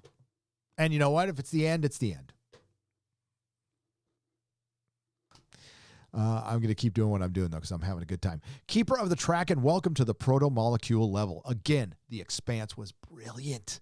I watched it twice. I watched all 3 episodes twice, and this was a better opening than last year, which I thought was a pretty damn good opening. Now, this season doesn't have Ashford. It doesn't have Miller, and that's going to be a big... We'll see if it's a big problem. But it looks like everybody's holding up great. Dominic Tipper is great. Nomi Nagata. Wes Chapman is the fucking man as Amos. Steven Strait is, he's Holden. He is freaking Holden. I hate to see Cass Anvar leave the show as Alex Kamal because he's brilliant. Bobby Draper has finally grown on me. I forgot her name, but she's really good. And Christina Avasarala. And I'm not even going to try to pronounce her real name. Ugadushlu. She is brilliant. It was brilliantly written, brilliantly directed. The special effects make Star Trek Discovery look like a fan film from the 70s. I disrespected fan films. Just something really bad, we'll say. It makes a lot of TV look really, really bad. David L., thank you for the $2 donation. I appreciate it. David Queenman for $5. Your content has been a respite amid the coof and woke Hollywood Trojan horrors. I fully expect you to proudly sing Texas, My Texas on your stream for us. When I arrive there, I will. And I'll do it. I can't wait. Hail, Gary, thanks for all that you do. Will you please give my small entertainment YouTube a shout out? Sure. Would appreciate it very much. The Mashup, please go check out. Thank you for the $5. Please go check out the Mashup. It is right here on this platform. Going to check it out right now. And there you go. There's the Mashup. They have 102 subscribers. They would appreciate your support. And thank you for supporting me here. We got you. Smooth Jam California from the UK for £2. I can't wait for the sequel of Santa's Ex-Husband. I know. That's the sequel to Santa's Husband. It is. All right. So we had Riri Wilson. Why do I keep saying that, dude? Stop saying that. We had Star Trek. Now we need to talk about Miss Marvel. So let's go to Kevin Feige. Let's go to Kevin Feige himself and see what he says about Miss Marvel. It's going to take me a second to get here because he was after Disney, right? There's Disney. Oh my God, how bad was Kathleen Kennedy's? We are really excited to tell you about the Rangers of the New Republic and Ahsoka. Oh, and it was really important for somebody to tell me that so what they announced, what Disney announced, they didn't say in the meeting that any of that stuff moves the story forward. Within the meeting that I was reviewing, they didn't say anything was moving forward. I suspected Visions might do it and the Taika Waititi film might do it.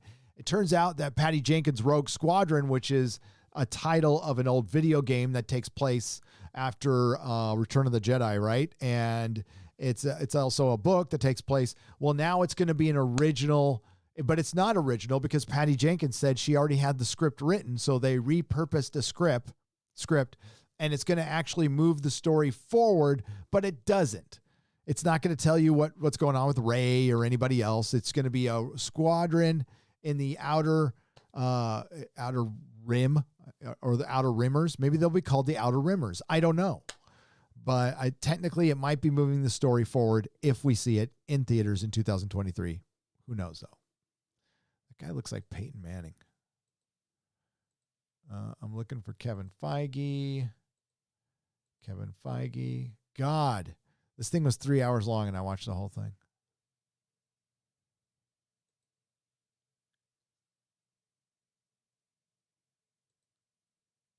There we go.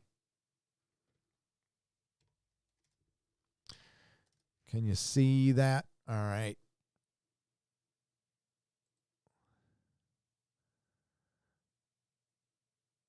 This looks pretty good.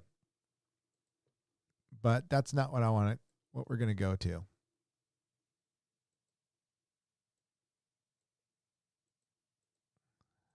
Give me a moment. Oh, yeah, that's what I want right there. So they're going to talk about what if there's Marvel Zombies.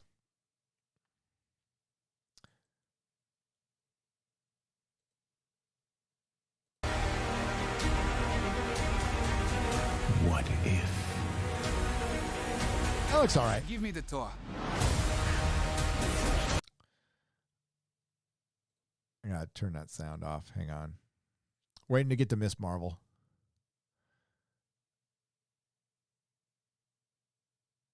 And then we have, here we go. Oh, is that Shang-Chi?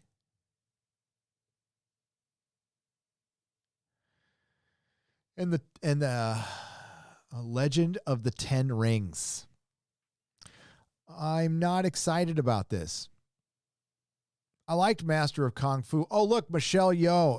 It's an Asian movie, so we need to put Michelle Yeoh in it because she's the only Asian in Hollywood. There we go. Miss Marvel is a Pakistani-American teen superhero. Earlier this year during shutdown, we held online auditions all around the world to find our Kamala Khan. And we found her in Aman Vellani. Aman will be surrounded by a phenomenal cast and creative team that will bring this story to life. So here's an early look at Miss Marvel. Miss Marvel is a new kind of superhero. But at the core of all of it, her story is so universal. Miss Marvel is one of the newer characters in the Marvel comics. And when one comes in that grabs the world's imagination like this, the questions are... Okay, Kevin, my boy, buddy. For one, he was not selling that. Miss Marvel is a brand new character. It looked like somebody was either sticking their finger in his pooper or they were squeezing his nutsack. I can't decide which one because didn't he look a little like Miss Marvel? And then captured the world by storm. Kevin, you're full of shit. It's starting to look more and more like the MCU was really good, and you guys are going to really disagree with one of these names, but it was really good when Jon Favreau was there, and Kevin Feige, and Joss Whedon, who's more of a Marvel. I know the Snyder Cut guys are all, it's okay. It's fine. I don't like him either, but he's more of a Marvel guy. And when they had some of the Marvel creatives there, this is prior to Kevin Feige culling everyone, blaming everything on Ike Perlmutter, and then taking over Marvel from Ike Perlmutter. Kevin Feige is a killer. The dude's a shark. He looks like Opie. He's all nice. He's all Miss Marvel. But man, behind the scenes, cutthroat. The dude is straight up cutthroat. He took Marvel from its owner. Now, I mean, Perlmutter, they demonize the guy because he's a huge Republican supporter, huge supporter of Trump, but nobody's ever heard him talk because he does not give interviews. I think he's given a couple, but like that's it. He doesn't like his picture being taken. He's a recluse. I don't know why. Maybe he's shy. Maybe he doesn't want any part of this shit. Maybe he's a very shrewd businessman and doesn't want any of these distractions. Now, what kind of you'd think a business owner like this would own like an arms company or something like that, but they own Marvel Comics for some reason. I've always thought it was weird, but I also love it. I love the fact that people for Marvel work for Ike Perlmutter and make him money, and then their money, after all they've done, goes to causes that will absolutely keep them up at night. And yeah, I like the schadenfreude of that. I do. I enjoy it a little bit. Especially since how badly, if they didn't treat fans like shit and they didn't destroy the medium I've loved for my entire life, I might feel differently, but I don't. Sorry, not sorry. So let's talk about Miss Marvel taking the world by storm. Now, I'm not a video game player, but I believe it or not, I watched a lot of the live streaming of Young Ripa playing the Avengers game. And it, honestly, I would rather play Ultimate Alliance. It looked a little more fun to me. Now, I did play the hell out of that game, and I freaking loved it. But isn't that game an absolute failure? Didn't it cost the company who made it like millions of dollars? And yeah, I'm sure it's due to the gameplay, but wasn't one of the central figures that immensely popular captured the world by storm the Fister? I'm sorry. Mephister, I'm sorry. Miss Fister, I'm sorry. Miss Marvel, whose costume is a blouse.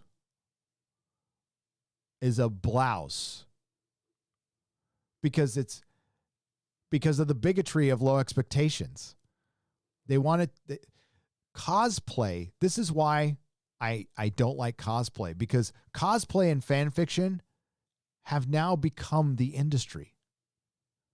Pop vinyls, cosplay, cutesy-pootsy comic books, and fan fiction have become the comic book industry. Sana Amanat put herself in a comic, made the costume more accessible to the marginalized people who might not have as much money to build a costume. You don't fucking know that. It actually means more when the costume is more intricate and somebody is able to make it for next to nothing. That's called creativity. That's what makes creativity. If you make things easier, then you're not going to get the same reward out of it. And if you feel like you need to make things easier for people, you're a freaking bigot. Because you don't think they can do it on their own, that they're not resourceful enough, even if they don't have the money. Very large part of my life, I didn't have money. That's how I became fucking resourceful. Very resourceful. I didn't have money to eat. But I managed to always find a way. Because I had to, or I starved. That being said, Miss Marvel has captured the world by storm. You know that? Let's see what other bullshit Kevin Feige can come up with out of his mouth. When are we going to bring Miss Marvel to the screen? When Miss Marvel first came out, we had such an incredible reaction. Oh, there she is. Her family used to work with the Obama administration. She failed at another job, and they dumped her off at Marvel Comics. As a lifelong comic book fan, this is the woman who wanted to turn Marvel, and has, into a lifestyle brand. Cooking, handbags, wallets. Fuck the comics.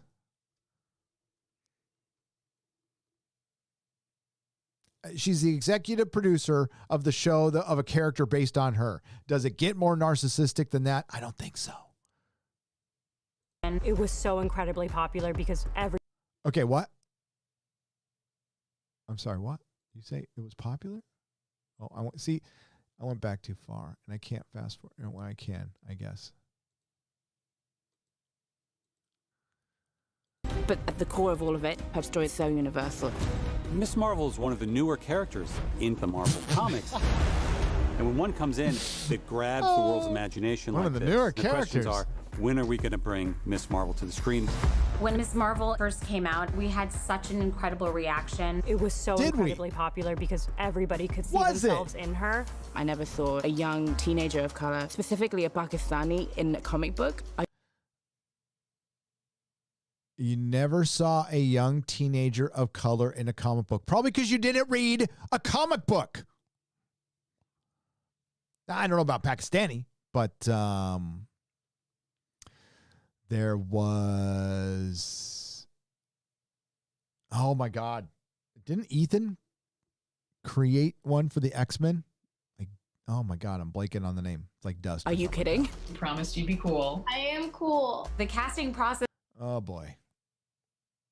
was vast. When we discovered Iman, we knew that she was Kamala Khan. It was a unanimous decision. Yeah, I can't comprehend this right now. And then, of course, we've got a really incredible team of directors. Is that directors or is it like a freaking British pop band? I can't, especially the guy on the left. Is that Ali G? Bilal Falah, Adel Al-Arabi, Mira Menon, and Sharmeen Obaid Chinoy. And all of them are Because we can only have Pakistani and people who practice Islam working on a character that does the same, because we're all, into racial and religious segregation now. Thank you. taking the material and elevating it.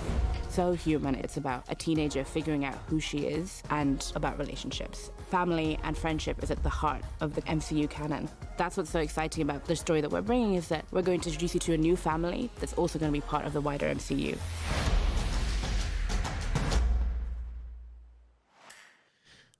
We've been saying this since since the all-new, all-different Marvel was introduced. It was introduced specifically for this. That's what it was there for. Didn't give a damn about the comics. Never gave a damn about the comics. It was there as a template so they could do this. So this is their end game. This is Disney's end game. And they can hide it right here. But if they actually felt like it was going to be successful, this would have been a movie. But they can make it a series. They can all go to their little cocktail parties and talk about, well, we made a Pakistani girl superhero. We are more enlightened than you are. I mean, we had to give her every chance possible, and we hit all the actual numbers that nobody's watching it. We really blew past the fact that they canceled every single comic book they tried to come out with because she wasn't really that popular, and we absolutely lied by saying this character is popular and took the world by storm. And my God, it looked like Kevin Feige was forced to say that it was even a character. But despite all that, we're better than you. We're better than you. Disney. A fact about Miss Marvel is that her idol is Captain Marvel. And Captain Marvel 2 is currently in the works with director Nia DaCosta. And today I'm excited to announce that Miss Marvel, played by Iman, will be joining Brie Larson and have 3 women of color to counteract the white woman. See, white feminism is on its way out. And guess what? That fucking 5 minutes blonde white women had of playing the victim, pretending they were a minority or an oppressed class when they're actually the most privileged fucking thing in this country, is over. It's over. And it's also over for the first female doctor, played by Jodie Whittaker, who we will lovingly call Dr. Karen. It's the same reason they're booting her ass too. That is according to my sponsor, White Feminism. Oh, it's hilarious how they eat their own.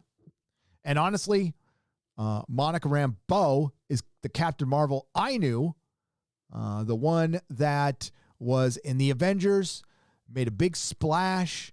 By the way, that comic came out in 81, 81 or 82. Can't really remember what, but it was in the early 80s, prior to black people existing in entertainment. which supposedly just started in 2016. But yeah, Captain Monica Rambeau, Captain Marvel, was in a comic book 3 decades ago.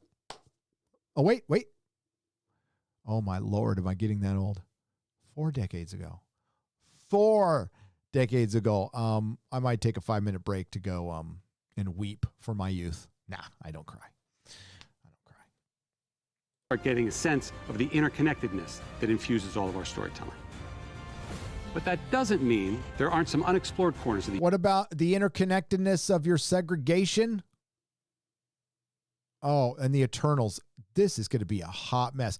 And this could have been good if they actually approached this like, we want to make this love letter to Jack Kirby. I mean, like, a lot of people didn't like Ragnarok. One of the things I liked about Ragnarok was there was a lot of Kirby in there. They even did a Kirby crackle. But there's a lot that there wasn't to like either. Like the fact it looked like it was filmed in front of a giant freaking green screen. The universe. With next year's Eternals, we're introducing a brand new ensemble of superheroes. Do you think he mentions the LGBTQ representation? I can't remember. Okay.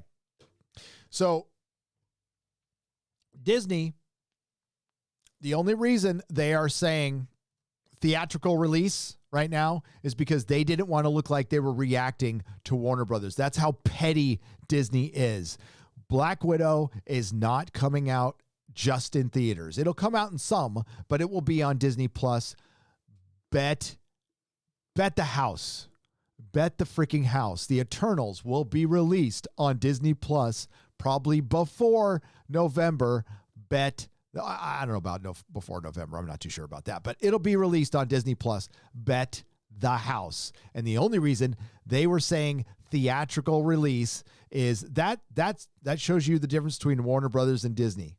Disney knows the truth. They know you know the truth, and they're still going to come out there and go, we're going to do this because we'll announce it on our terms. And we're not going to look like we're reacting to Warner Brothers, even though everything we did in this meeting was a reaction to Warner Brothers.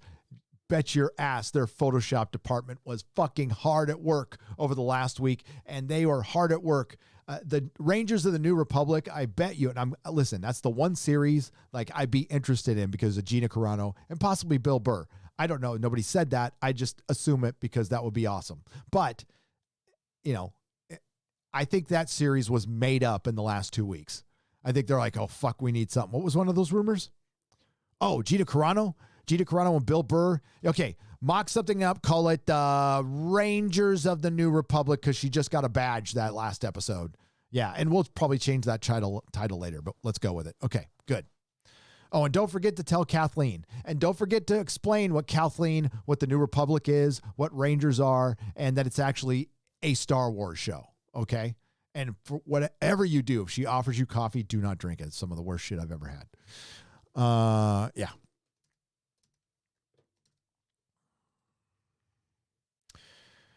Viking Insane.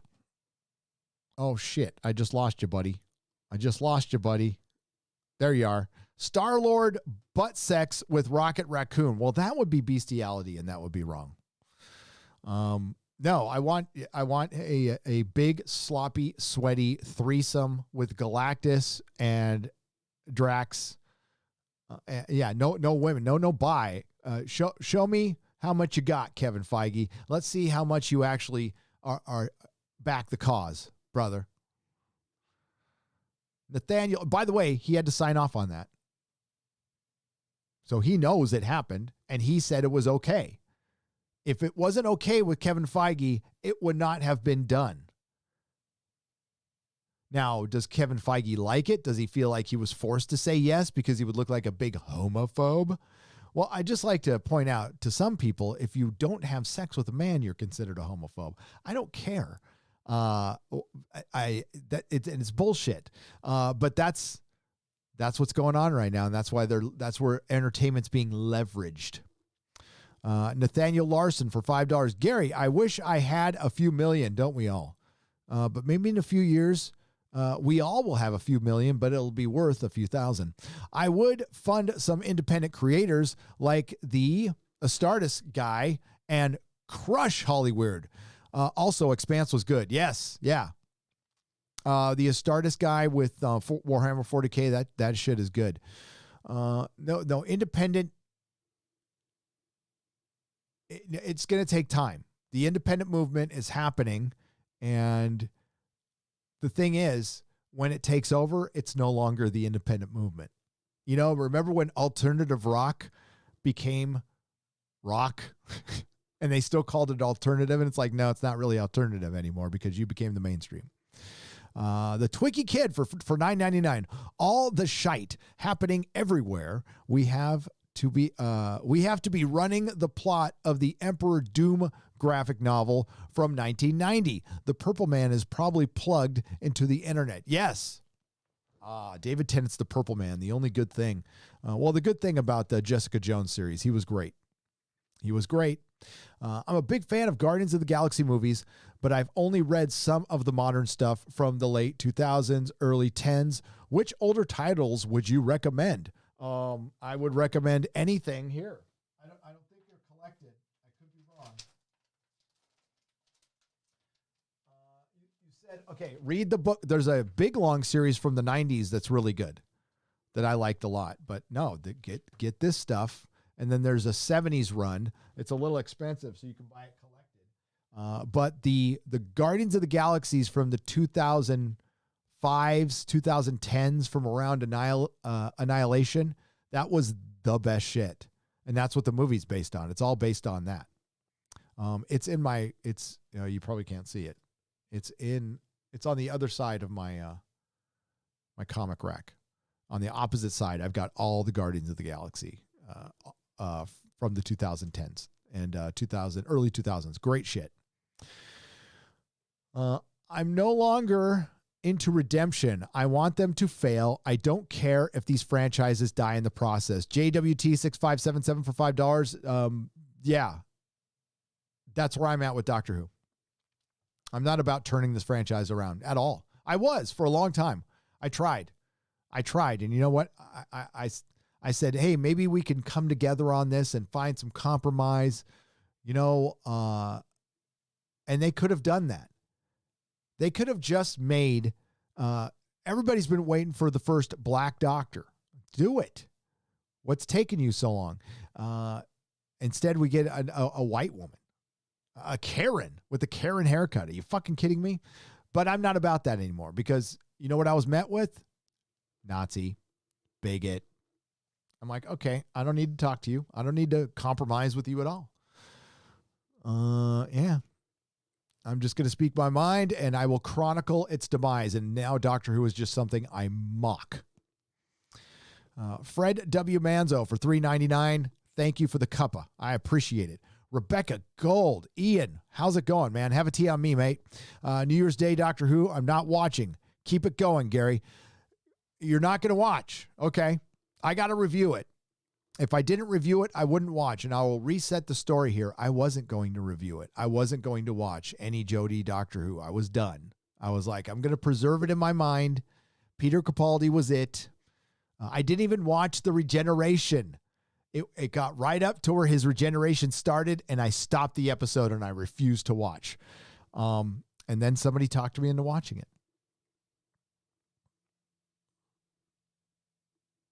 I've got another Doctor Who video coming out.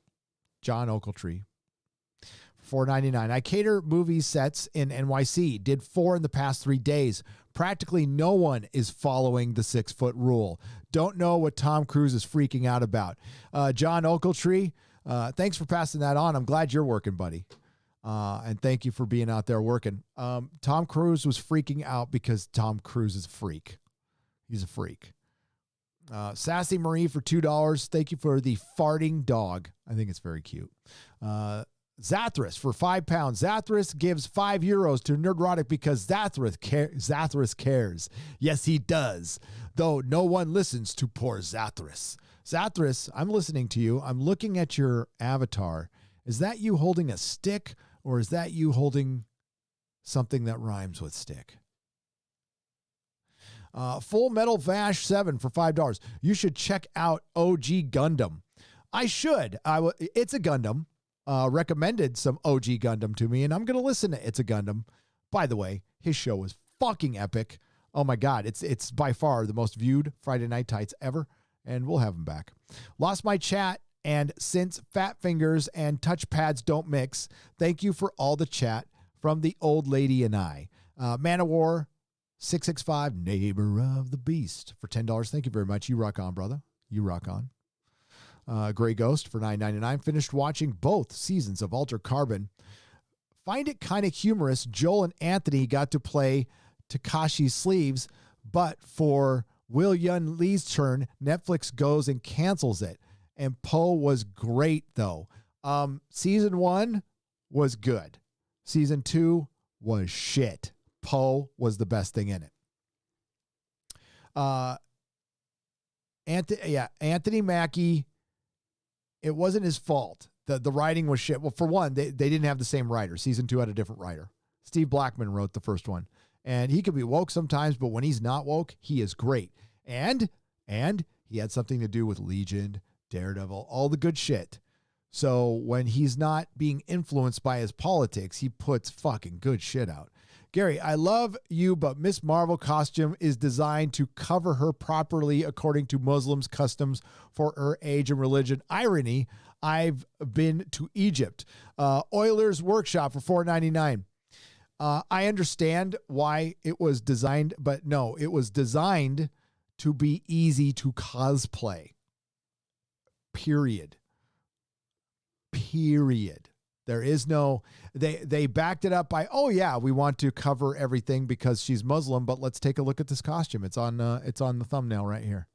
There you go. Whoops. Nerdrotic. It covers her, and it's also easy to cosplay because it's just a little, it's not a blouse, it's a dress. It's a little dress and a basic mask. But Oiler Workshop, if you're telling me that they did that for Muslim custom and not for easy cosplay, I would say you're wrong. Because they've done a bunch of other costumes that are very simple like that as well to make it easier to cosplay. You know how I know that? They've said it like a million times.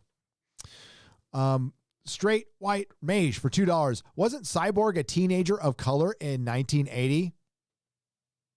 Yep. Well. And I'm blanking now, but after the show, I'll probably come up with like 16 other versions of that. Did you hear about Demon Slayer selling more than American comics in America? Shake my head. If they were competent, they would see that manga is doing right. Marcus Henry for $5, but they are not competent. That is the problem. That is the biggest problem. Sorry, I forgot my thing was still on. My bad. They are, the reason they're not acknowledging that is they're conflating the numbers in with the comic book industry, but they absolutely disagree with everything that's going on in manga right now with the storytelling because it's not progressive and SJW. It's very much hero's journey, lots of violence, some sex going on. And sure, there's that stuff in manga too. I don't read it all. I don't read very much, but I'm aware of it. I try to stay up with it. My son loves it. My son, who was a hardcore, he still reads old comic book fans, but now he's almost purely manga. They've lost generations. Same goes for Star Trek as well. Hail, Gary. Today I found out where Miss Marvel came from. She came from a Foo Fighters video clip for the Everlong song. The Julie Cabral for 5 rubles. Really? I'm trying to remember. Oh. Is that where Sana Amanat comes from? She came from her mirror. That's where it came from. Thank you, the Julie Cabral. Thank you. It's good to see you. Glizner for $5. Infinity War was the last Marvel movie I saw and the last I'll ever see. Yeah, I'm proud of myself. Yeah, that's a good way to end it. Really is. Leon for $5. I grew up in Nigeria. I looked up to heroes. They did not need to look like me for me to look up to them. I looked up to their values, not their skin. Absolutely agreed, Leon. You know who one of my favorite superheroes was when I was a kid?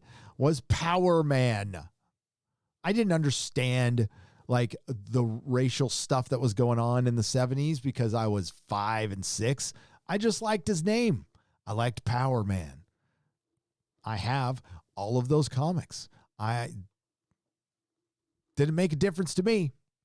And I'm glad to hear that. And no, somebody who is confident, who is, self-adjusted, knows that you can connect to something on the human level. Only a child needs to see themselves in a TV show or a film, because that means you're playing it out in your head like you're that character, like you're pretending to be that character. Think about that. I mean, listen, there's no shame to my game. I know I'm 51 and I'm sitting in a room surrounded by action figures and toys and fucking video games, and it probably says that there's a lot of shit wrong with me. I'm okay with that. I am totally okay with that. I love this shit. And I will always love this shit. But I know when to be an adult. I know when to turn this stuff off. I know when to go be a dad. I know when to make sure my kid is doing his homework. I know when to go out and pay my bills and do the mundane adult stuff of life. And then I could come in here and enjoy it. But I don't pretend I'm superheroes in my head while I'm watching the movie. That's a little bit too much.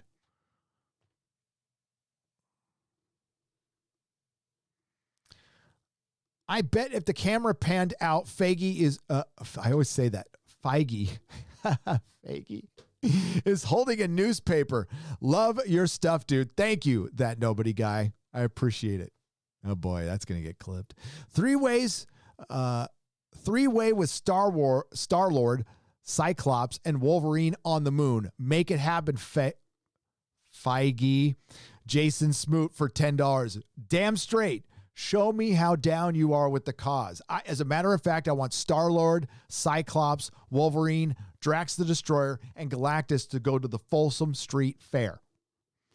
I want a whole, you know what? It could be secret invasion of this Folsom Street Fair. And there's like gay scrolls or something. Yeah, show me how down you are with the cause. Russian bot. 1918 for $5. Tom Cruise mentioned insurance. If they see failure to comply with requirements, no payment for business interruptions, that's millions. Legit anger. I think there was, I do not doubt his anger was legit. I don't think that was for show. I think he was genuinely mad. No. I think he was genuinely mad, and then he does what adult pretenders do. He amped it up to 11 because he is dramatic. I'm an actor, so I must act at all times. No, the reason I say adult pretender is not for when the camera's on. It's for when the camera's off.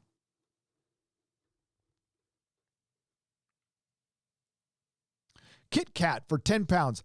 The junk Trek now being churned out in Canada fails not only as Trek, but in basic terms of writing, acting, continuity, and cohesion. It is garbage, even taken as generic sci-fi. Could not agree more, especially when you compare it to The Expanse, which was phenomenal. Phenomenal. I did a review last night, and a lot of people didn't show up. That's the problem with dropping something at a random time. I think they made a major improvement by releasing it weekly, but they need to do it at the same time. That's why more people will come to reviews and be interested in it.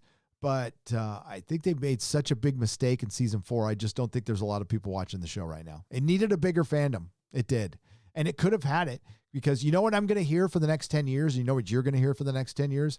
Hey, I found this show. I don't know if you've heard of it. It's called The Expanse.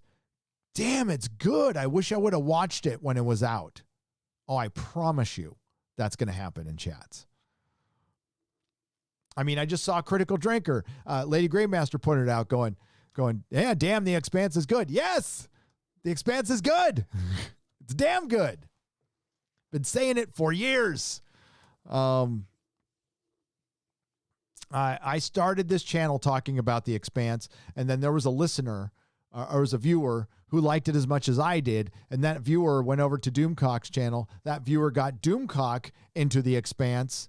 So then Doomcock got into The Expanse, and then other people started doing it slowly. And It helped a little. It got saved, but too bad it didn't help more. General Zod for $5. Shat, do you think of Doomcock's take on Star Wars? What do you? Oh, it says Shat, but I think you meant put W there, General Zod. My bad. I should figure that out. It's okay to typo. I do it all the fucking time. I'm not judging. Neil before Zod. Dude, they need a proper 1/6 scale General Zod figure. They have that one.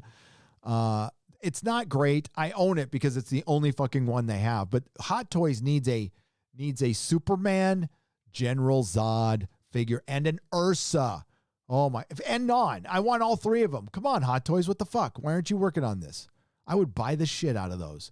And I can't believe Az didn't invite me to the Hot Toys thing. I'm a little. No, I'm just not. I don't care. We do BB and C and we show off our Hot Toys there. What do you think of Doomcock's take on Star Wars erasing the sequels? Did you watch my video, General Zod? My video I did on my last Disney video, I gave my take, which was, I do not believe they will erase the sequels. I want them to badly, though. So if I am wrong, I will happily buy Doomcock many lunches and be very happy to be wrong. But I just don't see them doing it. And we got a lot of evidence that they're not going to do it. We got a new Star Wars timeline from StarWars.com. They clearly say all roads lead to the First Order. The last episode of The Mandalorian clearly mentions Order, meaning First Order. Jon Favreau in 2019, as a matter of fact, September 4th, 2019, mentioned that The Mandalorian is going to show the building of the First Order. It's not going to be directly about that, but it's going to show it in the peripheral. So, no, all roads lead to Jake Skywalker. So, for everyone, it's fine. Enjoy whatever you want, however you want. But I would think twice before I would criticize somebody for criticizing The Mandalorian for seeing through what it really is. The Mandalorian is storytelling done by data, enhanced, driven data. I shit you not. That has something to do with the storytelling. That's why it feels a little thin to you. Also, it's going to be there. It exists to help the Disney trilogy. They're ghosting it right now because they know that its name is absolute mud. And what they're hoping is time heals all wounds and people will look back on it more fondly and that you'll forget and you'll focus on the new stuff a little bit more, which is just old stuff that's backing up their old new shit. That's what people are doing. See, Disney Star Wars ain't changing. And part of the reason it's not changing is Kathleen Kennedy is still there. Her job was saved because of Baby Yoda, and people who were mad at The Last Jedi, like a week later, went, everything's okay because cue Baby Yoda. All right. And that's fine. But you saved her job. You did. We weren't going to defeat Disney or anything. And no, I don't think they're going to erase anything. I think someday they will reset everything. I think someday they will just hit the giant reset button and they are going to remake the original trilogy. I effing promise you that. It's already on the clock. I say it's within the next 10 years. They'll remake the original trilogy, reset the entire timeline, probably remake the prequels too, and do it all over again. Why not? Free expression circling the drain. 21 looks bleak. Viking Insane for 2 Canadian pesos. It certainly does. I've always been a supporter of this platform, and I know, like Jeremy from the Quartering says, support alternate tech, and you should. I don't mean to should you, but I would. And I have tried, but I haven't had a lot of faith in it. But yeah, I need to seriously think about it now. Because YouTube changed something pretty drastically last week, and it's like, I'm already leaving Patreon because of what they've done to people. And I don't want to be compromised. I'm already compromised a little bit, and it sucks. I have to use YouTube code speak. I couldn't read Modalicious super chat because it would have affected me. I can paraphrase to it. Modalicious said that the vaccine has an early 80s disease in it. Now, I don't know if he said that in jest or what, but that's not something I can say on this platform, and that fucking sucks. I should be able to say whatever I want. You should be able to say whatever you want. But I need to be effective, and I'm not effective if I'm not here. So I have to use YouTube code speak, and I have to be careful, and I apologize for that. It's not how I feel. I want to be dropping F-bombs. I'm angry. I'm still angry that my wife lost her business. And again, it wasn't because of COOF restrictions. It was how they were implemented. It was 10% this week, 25% this week, 50% this week. Oh, you're closed completely. Oh, you just spent $25,000 getting your salon compliant. We're not going to open now. And you don't get that $25,000 back. But here's some PPP money. Oh, and then the government stimulus check is going to come that we don't want anyway. That's $600 to $1,200. Who's that going to help? I mean, and honestly, I would rather give my check to somebody who it would help. It wouldn't help me. It would just be a little extra money. I would rather see it go to somebody who actually needs it. I'm going back to see if I missed any.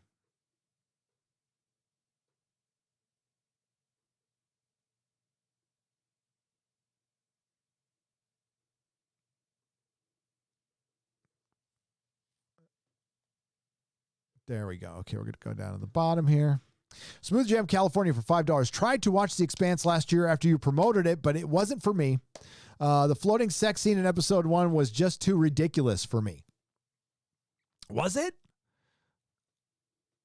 You got turned off by the float, but that was like, that scene was so meaningless. But okay, Smooth Jam California, they actually are pretty accurate with their floating in that show.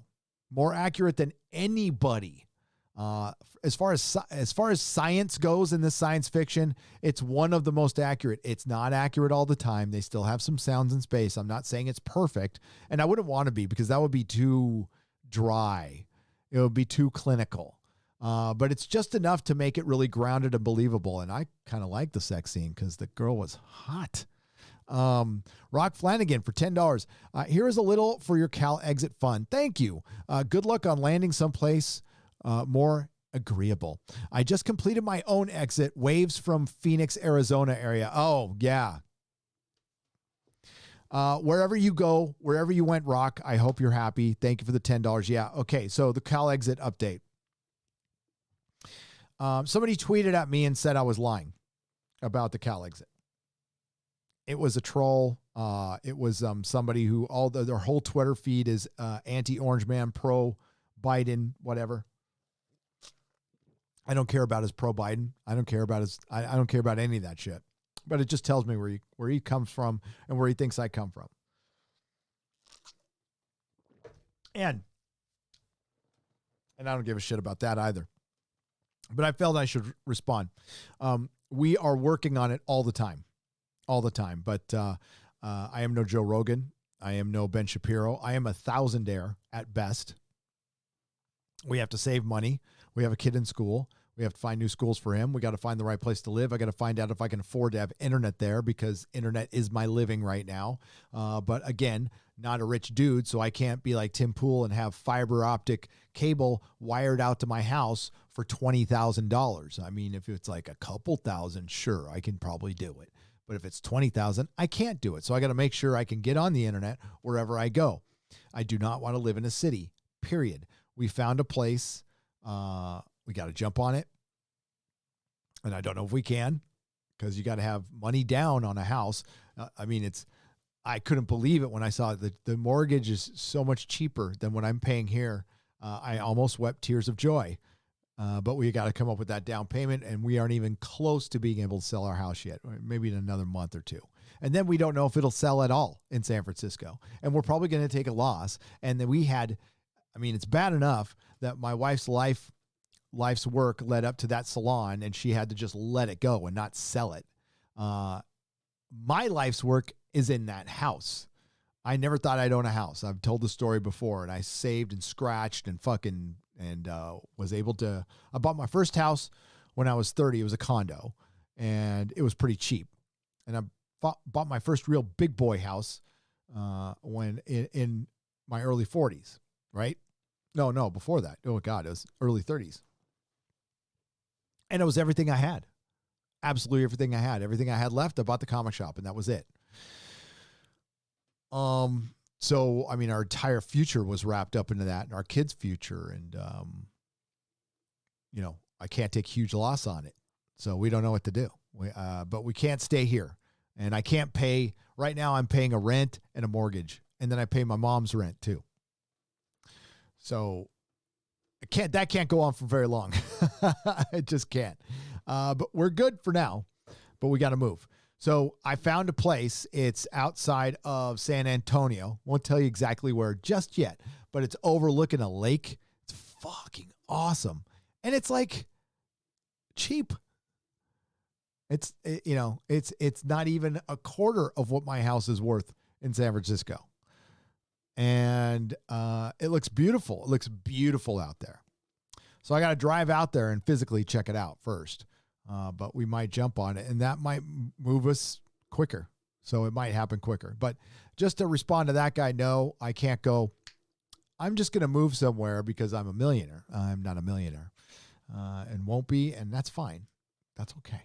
I don't need to be. Pretty happy guy. But shit, if San Diego did not reside in California, I'd stay in this house. This house is killer. This is great. Got a great deal on it and everything. But and the landlord is fucking brilliant. I haven't had a landlord in years. So it's nice to have a landlord who's just cool as the other side of the pillow.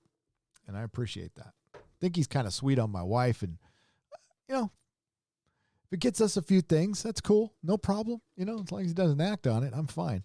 LOL, it was actually more so because it was really slow. The sex scene was just the only thing I can remember from it. Might give it a second chance. It's slow in the beginning, but then it doesn't stop after that.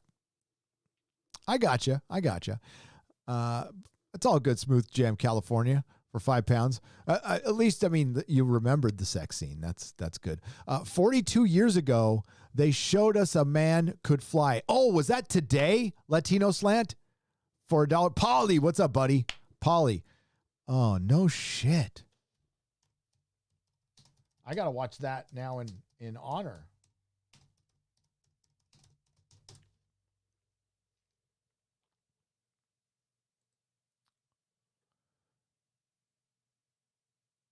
Yesterday, but that's okay.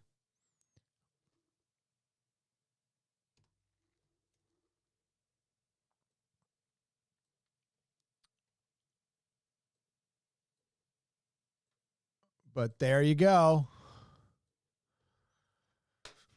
Oh, the greatest movies ever made. Freaking love everything about this movie, and my favorite hot toys are my, Marlon Brando Jor-El, my Christopher Reeve Superman, and I have the evil Superman for Superman 3, and I do have a Zod. I need an Ursa. Somebody needs to make an Ursa. Sarah Douglas was hot as hell. Oh my God. Everything about it. I love that whole run, and Donner's cut of Superman 2 is brilliant.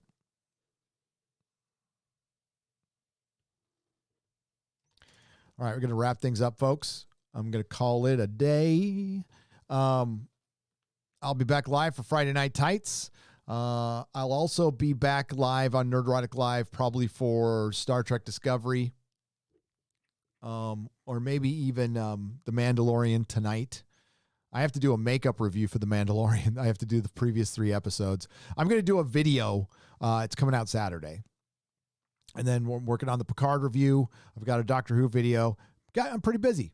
I'm going to be on Unsafe Space tomorrow at 1 p.m. Pacific time. Unsafe Space, Carrie Smith's.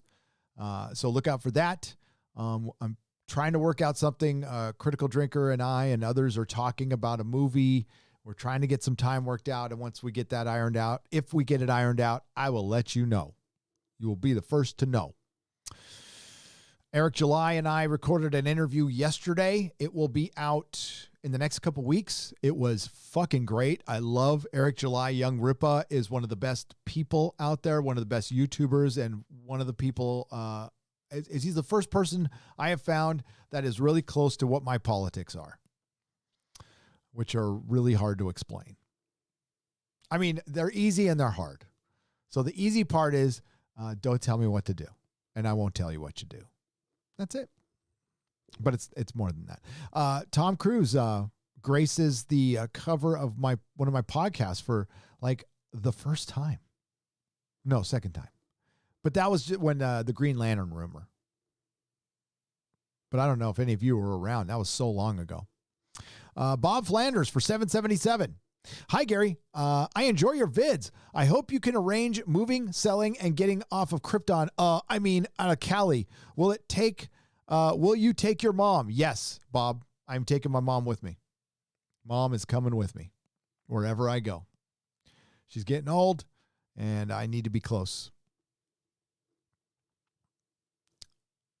Some more money for your down payment. If you do grab this house and open a store outside of San Antonio, it would be awesome to meet up in Texas. Phoenix Tangent for $5. That's the plan. The plan is to have the store is going to be a studio for, I'm going to do a lot more live streaming when I get in the studio. I might start doing it here. I'm going to be doing more quote unquote podcasting, which is going to be live streaming starting in January. You will see. The plans are coming. I was actually going to implement this next week, but it's Christmas and I didn't want to implement it during Christmas. And we'll see where we go from there, but I've been having a good time. So guys, thank you very much. Thank you to everyone who sent a super chat. You keep the lights on around here. Thank you to everyone who participated with your time. That's just as valuable because we're only on this train one time, maybe. I can't say that for a fact. I want to thank everyone who participated in the chat. I want to thank all of the Nerdrotics, and I want to thank Lady Gravemaster who produced this episode. And I want to thank my good friend Perry Chan, who is a member of the Nerdrotic team and who is doing a great job over at Nerdrotic Daily, our newest channel, which is just about to hit 10,000 subs. It's fucking insane. It's really insane. So I am so happy with the success, and Perry is great. He's great to work with. He's one of the nicest people out there, so I hope I don't corrupt him. And we're having a good time. So in just under 3 weeks, 10,000 subs, channel was monetized, and it's just clips from my live streams and his brilliant editing. And occasionally I'll throw a video. Nerdrotic Live continues to grow. We are approaching 40,000 subscribers. Do you believe that for a live channel, just a live channel, which supposedly don't grow, but that might buck the trend. Nerdrotic, it's had a rough month, man. I'm not going to lie. Had a rough month. One of the roughest months we've ever had. And we're still growing. 308,000 subscribers, and it's still climbing. So I got to be grateful for that. I'm grateful for everything. Thank you for supporting me, my family, this channel, everybody associated with this channel. Jeremy over at Geeks and Gamers, Az at Heel versus Babyface Comics Division, Odin's movie blog or OMB reviews, whatever he wants to be called. No, it's a good channel. He's got his political channel too. And of course, the aforementioned Perry Chan. Have a great day. Not all who wander are lost, and may the wings of liberty never lose a feather.